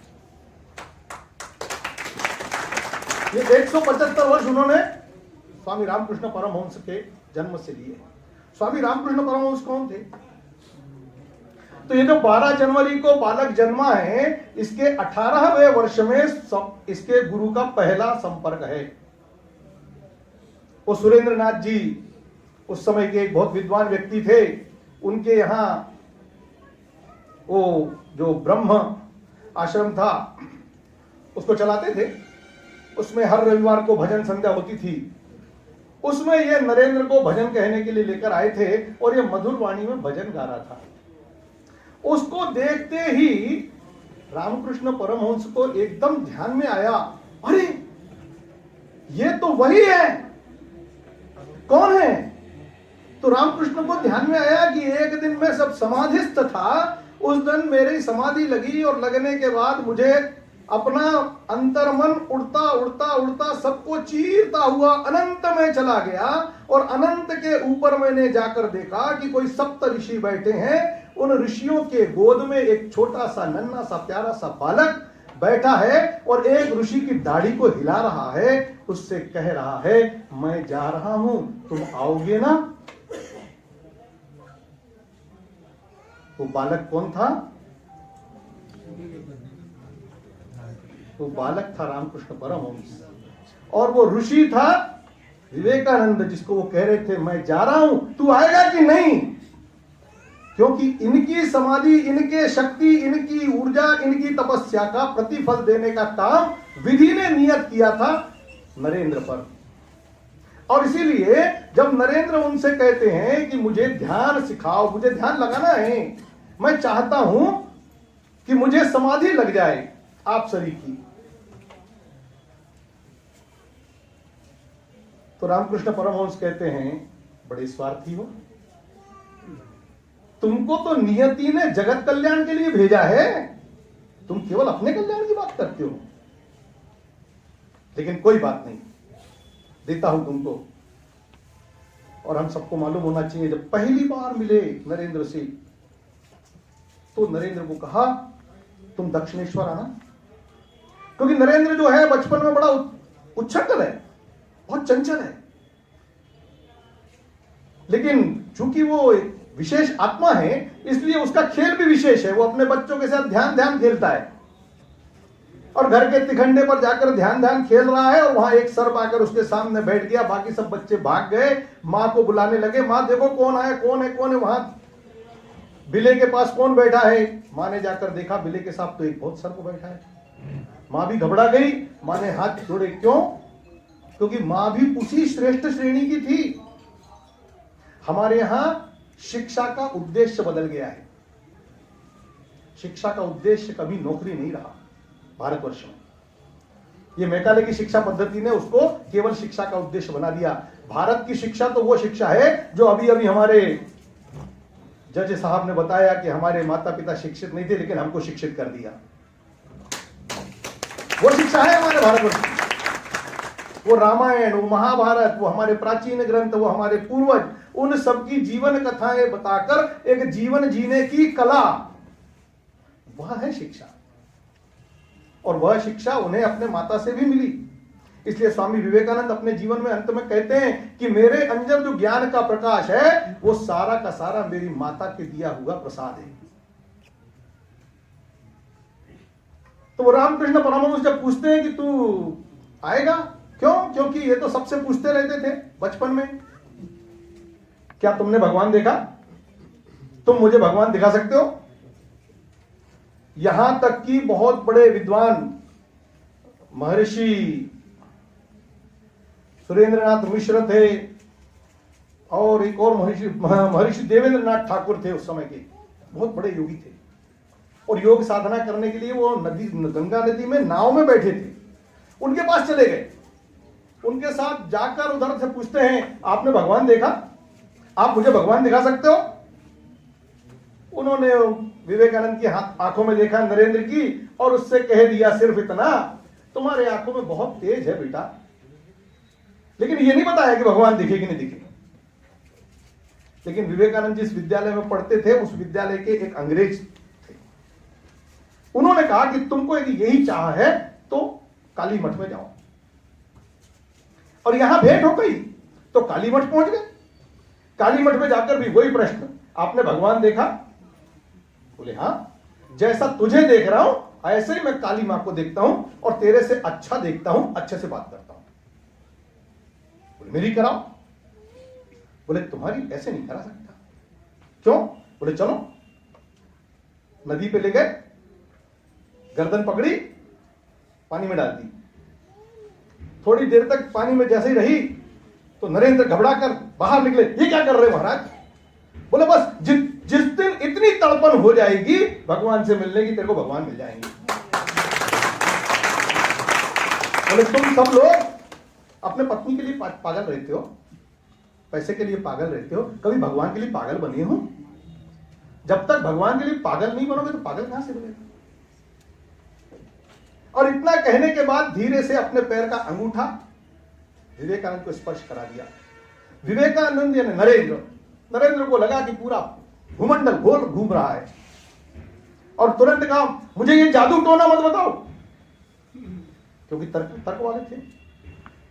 बोले ये भ्रमजाल, ये आजकल उसको हम क्या कहते हैं, सम्मोहन शक्ति, ये आप कर रहे हो मेरे ऊपर। धीरे से उसके सीने पर हाथ फेरा, बोले ठीक, अभी तेरी तैयारी नहीं है, तैयारी हो जाने दे फिर होगा। धीरे धीरे उसकी तैयारी कराई। तैयारी करने के बाद अपनी समाधि के पहले उसको ध्यान का पूरा अभ्यास करा दिया। विवेकानंद ने आकर कहा, नरेंद्र ने आकर, प्रभु आज मुझे सब मिल गया।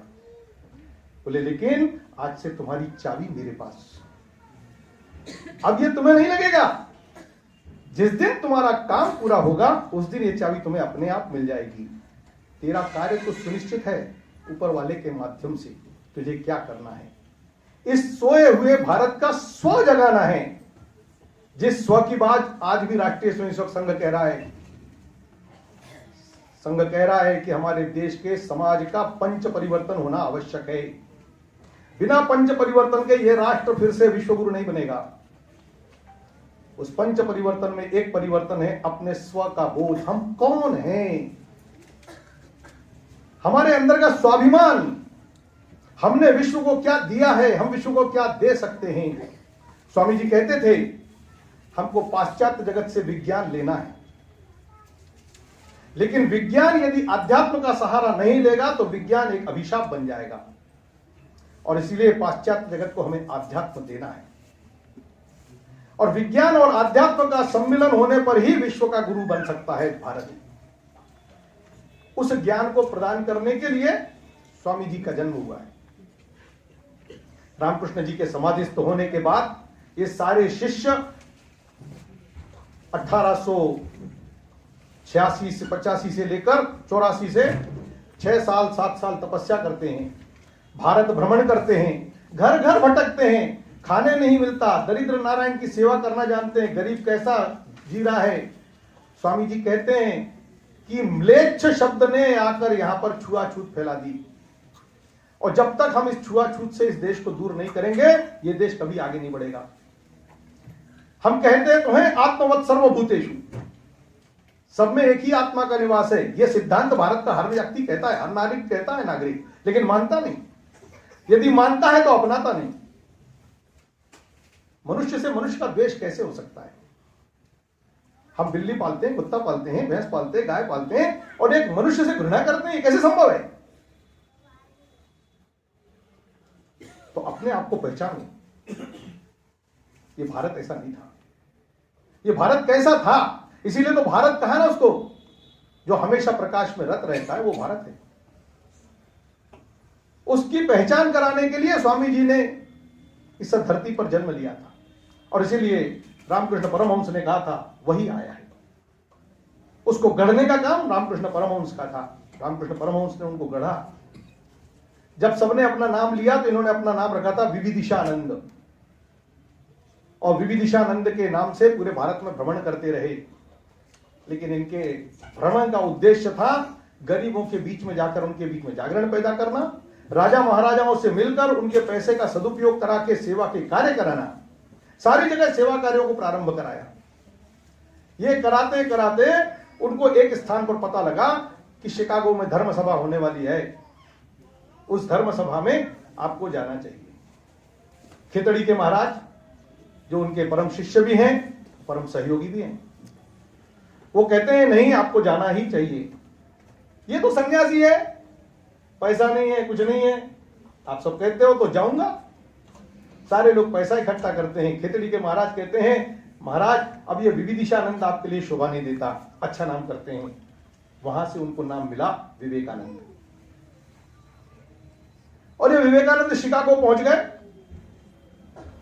शिकागो में कुछ दिन रहने के बाद पता लगा कि सितंबर माह में है धर्म सभा, अभी 3 महीने हैं, और शिकागो बहुत महंगा है, इसलिए कहां जाना चाहिए? तो वहां पर पास में एक स्थान है जिसको कहते हैं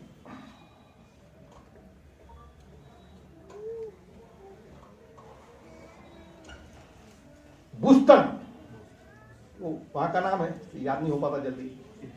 वो बूस्टन के लिए ट्रेन में बैठे, वो थोड़ा सस्ता था। जैसे अपने यहाँ कभी कभी होता है ना, सागर ज्यादा महंगा है, रेहली सस्ता है। भाई सागर में कुछ कार्यक्रम है तो रेहली में रह लो 7-8 दिन, वहाँ होटल आपको सस्ता मिल जाएगा। पैसे तो वहाँ के लोग बड़े इकट्ठा करके भेज रहे हैं, छोटे पैसे में कैसे काम चलेगा। तो बूस्टन के लिए निकल पड़े। बूस्टन के लिए जब निकले तो ट्रेन में एक मातृशक्ति से परिचय हुआ, और मातृशक्ति ने इनकी शक्ति को पहचाना, अपने घर में निमंत्रण दिया, उनके घर जाके रहने लगे। उनके यहाँ बहुत बड़े बड़े लोग इनसे मिलने आने लगे।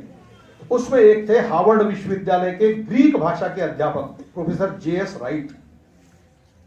वो जे.एस. राइट से इनकी भेंट होती है, और हर दिन नाश्ते पर, भोजन पर, धर्म चर्चा, ये सब चर्चा उनके साथ होती है। और इसलिए राइट जी फिर शिकागो धर्म सभा के संयोजकों से कहते हैं, मेरे घर पर एक सन्यासी रुका हुआ है जिसकी विद्वत्ता आपके शिकागो धर्म सम्मेलन में आए हुए सारे लोगों की विद्वत्ता से भी ज्यादा है, और इसलिए इसका वहां होना अति आवश्यक है। तो नियति उनको वहां तक लेकर गई, और वहां शिकागो की धर्म सभा में उनका जो पहला भाषण हुआ, उस भाषण के बाद उनकी जो ख्याति होती रही, उस ख्याति के कारण फिर अमेरिका के, इंग्लैंड के सारे लोग उनको अपने अपने व्याख्यान करने के लिए बुलाने लगे। और उनके व्याख्यान सुनकर लोगों को ध्यान में आया, वहां के भी महान पुरुषों को ध्यान में आया कि हम कहां भारत में ज्ञान प्रदान करने के लिए अपने नन्स को और इनको भेज रहे हैं। अरे भारत का ज्ञान सबसे बड़ा है, ये विश्व को शांति देने में सक्षम है, हमारा ज्ञान नहीं। वो अनुभूति विवेकानंद ने विश्व को कराई, और विश्व को कराने के बाद जब भारत में आए तब विवेकानंद को पूरे भारत ने जाना। उनकी प्रेरणा से स्वतंत्रता का आंदोलन चला। वो महात्मा गांधी हैं, पंडित जवाहरलाल नेहरू हैं, सुभाष चंद्र बोस हैं, उनके सबके अपने अपने उद्बोधन हैं कि हमने विवेकानंद से क्या लिया।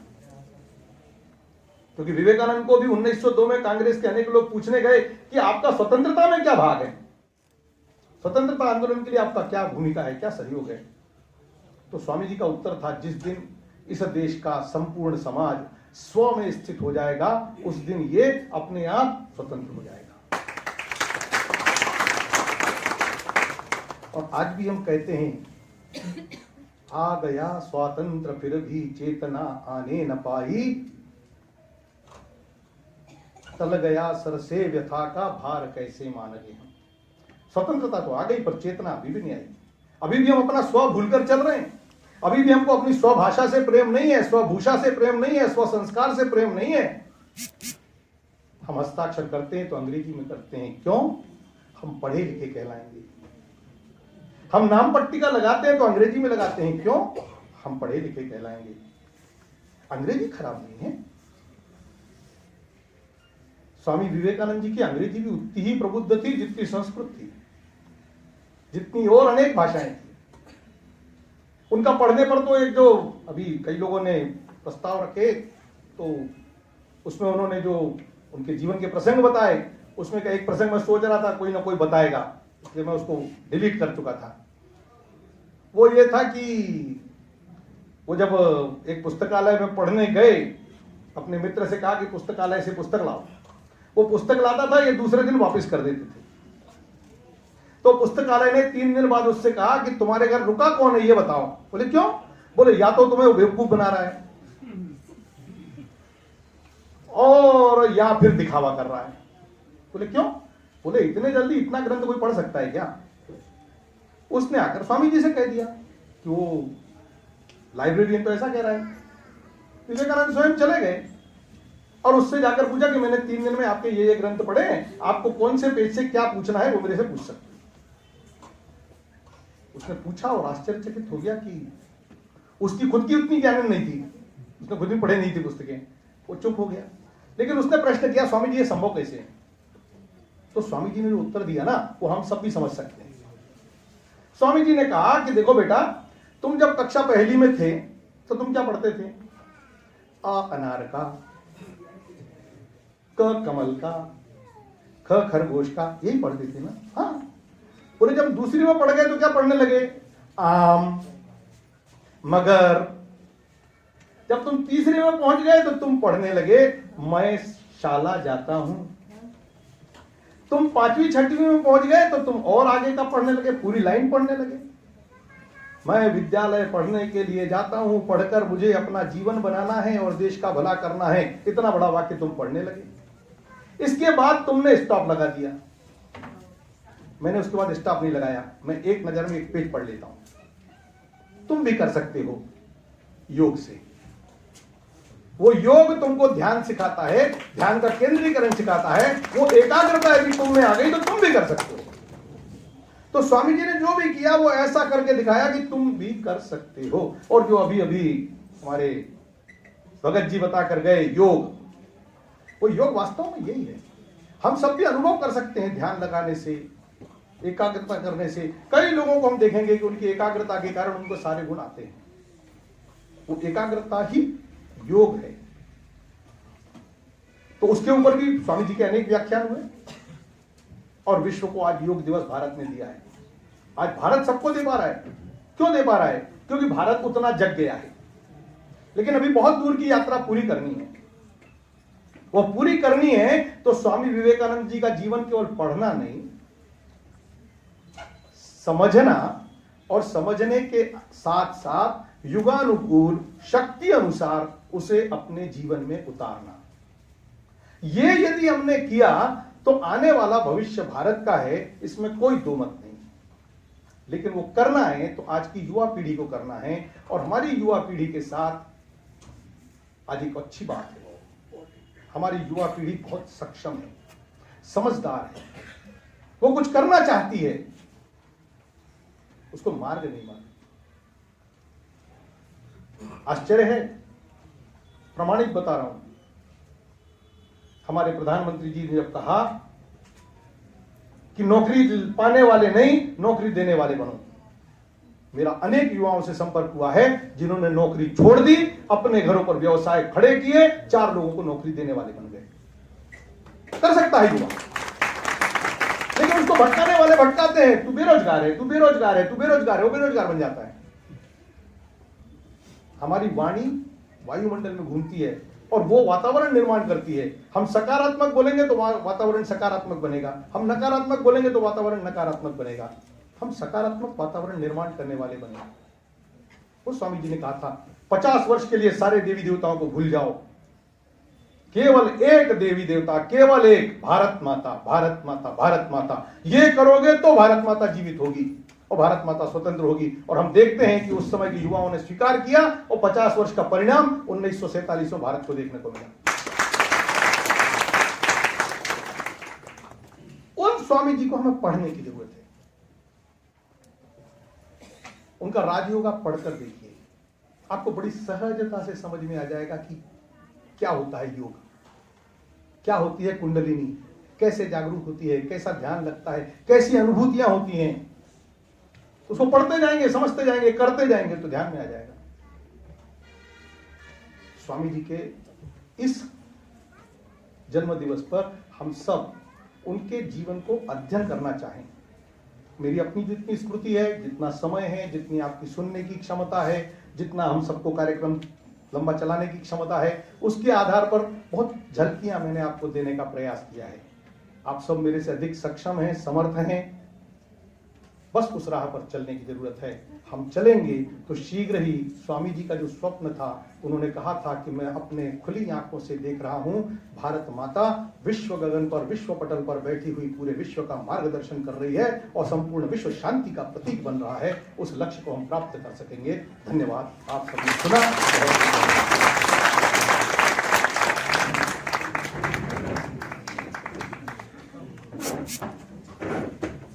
स्वामी जी की विलय से विवेकानंद बनने तक की यात्रा एवं उनके जीवन वृत्ति की विस्तृत एवं गहन जानकारी प्रेषित करने हेतु सर हम सभी आपका हृदय से आभार व्यक्त करते हैं। बहुत बहुत धन्यवाद सर।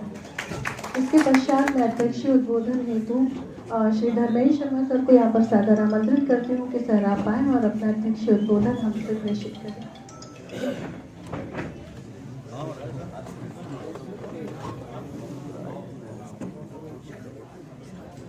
सम्मानीय मंच,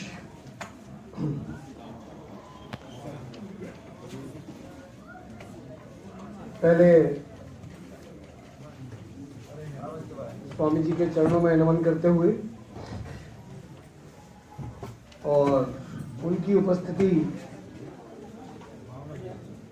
सूक्ष्म उपस्थिति को नमन करते हुए आप सभी को प्रणाम करता हूं।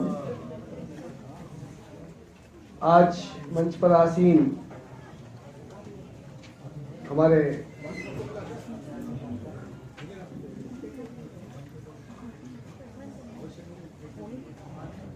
मध्य प्रदेश जन अभियान परिषद और स्वामी विवेकानंद केंद्र कन्याकुमारी सागर शाखा के तत्वाधान में आज स्वामी जी के जन्म दिवस पर उपस्थित कृपापूर्वक पधारे मुख्य अतिथि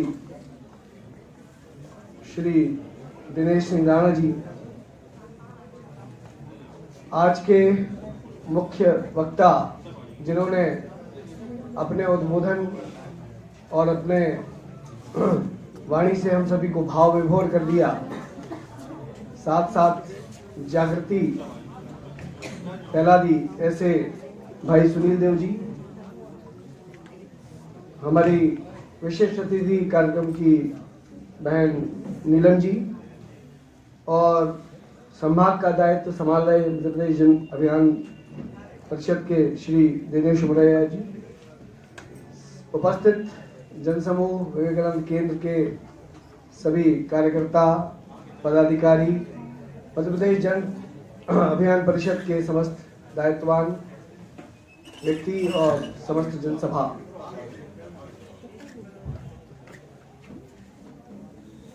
आज का जो उद्बोधन और जो कार्यक्रम है वह निश्चित ही युवाओं के लिए प्रेरणादायी रहा और मुख्य अतिथि महोदय ने जिन प्रसंगों का यहाँ उल्लेख किया वह निश्चित ही विलक्षण थे। साथ ही साथ मुख्य वक्ता महोदय ने जो उदाहरण हमारे समक्ष प्रस्तुत किए और उन्होंने बताया कि स्वामी जी के युवा दिवस को मनाना ही हमारा उद्देश्य नहीं होना चाहिए, बल्कि जन चेतना को जागृत करना उद्देश्य होना है। युवाओं के अंदर जो शिक्षा है, आज जो शिक्षा जो है वह निश्चित रूप से जो मैकाले की पद्धति है वह केवल हमको नौकरियों की ओर उद्धत करती है। लेकिन यदि हम पुरातन वैदिक काल से हम देखें तो हमारी शिक्षा हमको ज्ञान अर्जन करना सिखाती थी, जो कि जीवन में हमको स्वयमेव ही स्वयं का परिपालन करना सिखा देती थी। वहां नौकरी करने की आवश्यकता नहीं होती, वहां स्वमेव ही व्यक्ति जो है अपने कार्यों को करने के लिए प्रतिपादित होता था और स्वयं अपने लिए सक्षम हो जाता था, अपने परिवार के परिपालन के लिए सक्षम होता था। भारत प्रारंभ से ही कृषि प्रधान देश रहा है और निश्चित रूप से हम सभी कहीं ना कहीं से किसान परिवार से ही आते हैं। हम यदि अपने पृष्ठभूमि देखेंगे तो निश्चित बात है कि हम कहीं ना कहीं अपनी पृष्ठभूमि में अपने माता पिता, अपने दादा दादी, अपने परदादा को कहीं ना कहीं किसानी करते हुए पाएंगे।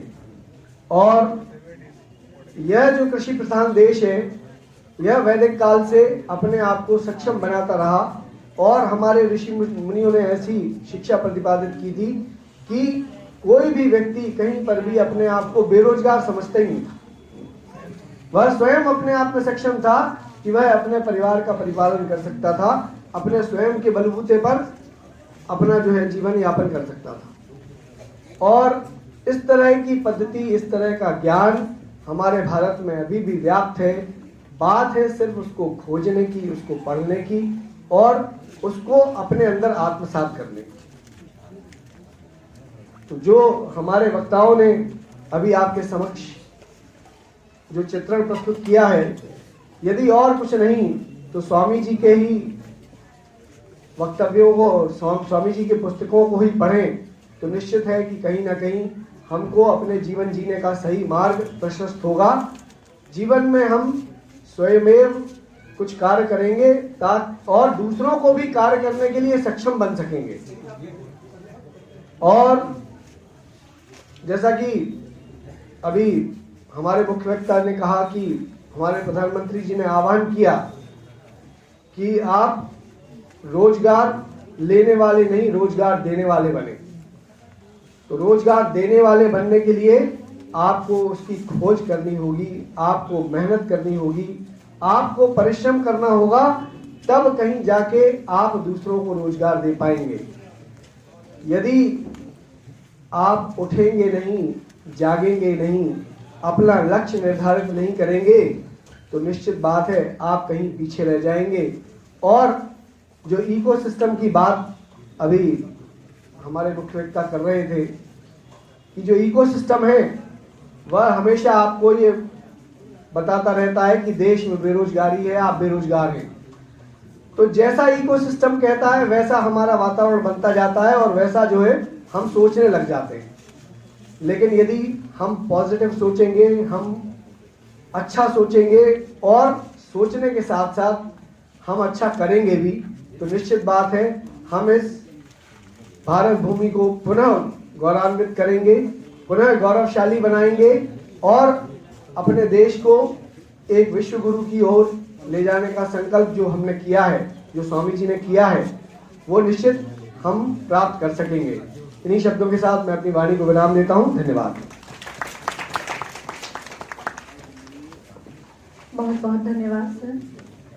इसके पश्चात आज के कार्यक्रम की अगली श्रृंखला में क्रमांक है अब युवा सम्मान का। हमारे अतिथियों के द्वारा अब युवाओं को विशेष कार्य हेतु सम्मान प्रदान किया जाएगा।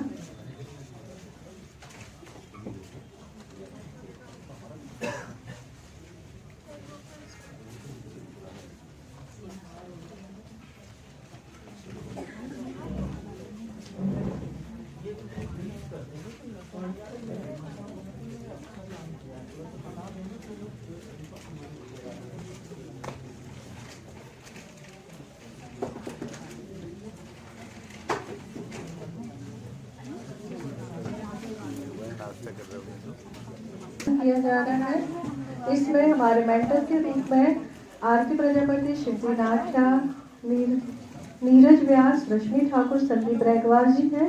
इन्होंने मेंटर के रूप में अपनी योग्यताओं को दिखाते हुए छात्राओं और छात्रों को आगे बढ़ाया है कि आप नशा मुक्ति के क्षेत्र में आए और नशा से जो त्रस्त लोग हैं उनको नशे से मुक्ति की ओर ले जाएं।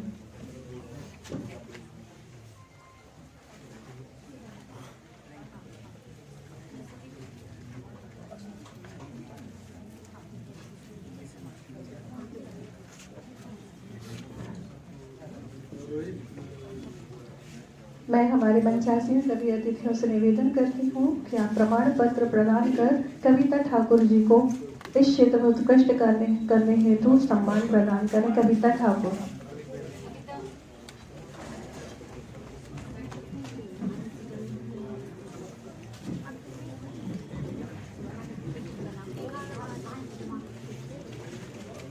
आरती प्रजापति जी को मैं सादर आमंत्रित करती हूँ कि आप आए और अतिथियों से अपना सम्मान प्राप्त करें।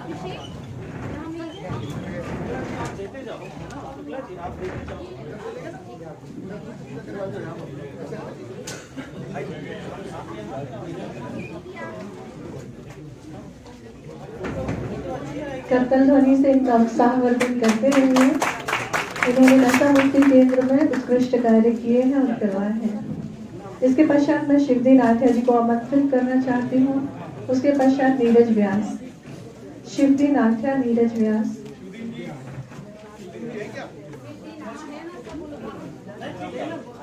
रश्मि ठाकुर। इसके इसके पश्चात संदीप रैकवार जी,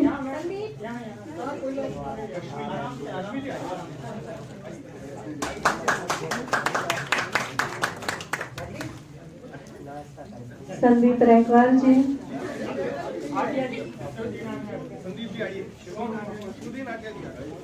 ये सभी हमारे मेंटर हैं नशा मुक्ति अभियान के।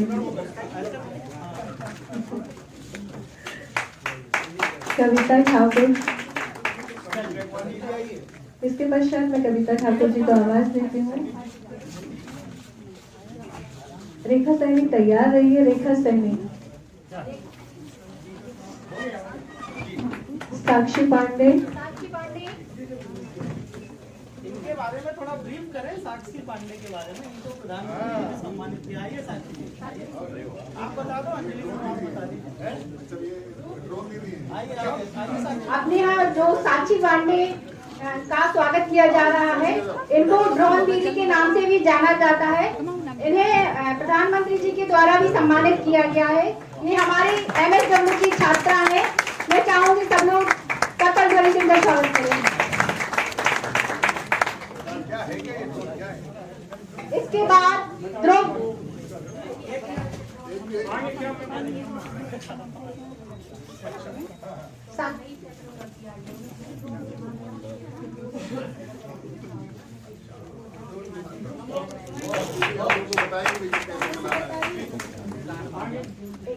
ध्रुव ब्रिकपुरिया, आप भी अपने बारे में किए गए कार्य बताएं थोड़ा सा।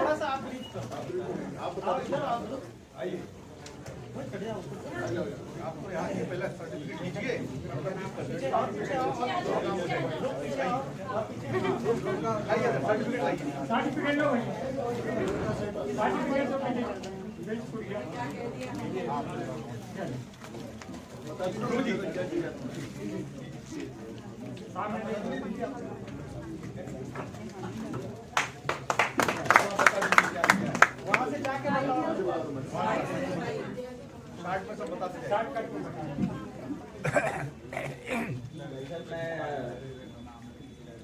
मैं एथलीट हूँ, मैं नेशनल एथलीट हूँ। मैं अभी दुबई में खेल के आया हूँ, तो ऑल इंडिया में मेरा नेशनल एथलीट है। वैसे मैं 5 किलोमीटर वो करता मैराथन।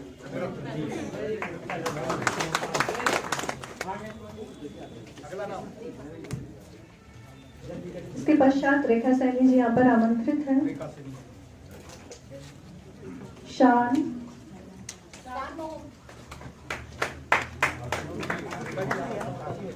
आप लोग यहाँ पे अपना एक आइडिया यहाँ से प्रेषित करते जाइए सर्टिफिकेट लेने के बाद।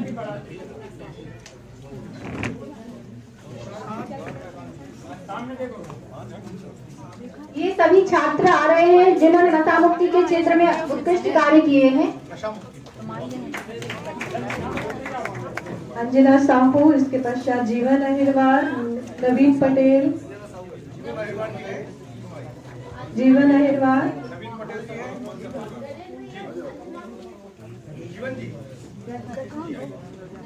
नवीन पटेल, इसके पश्चात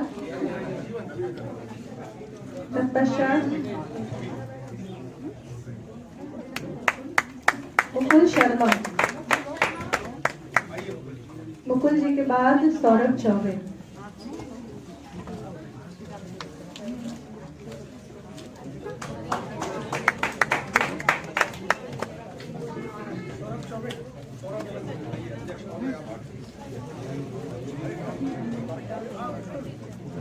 इसके पश्चात साक्षी पांडे,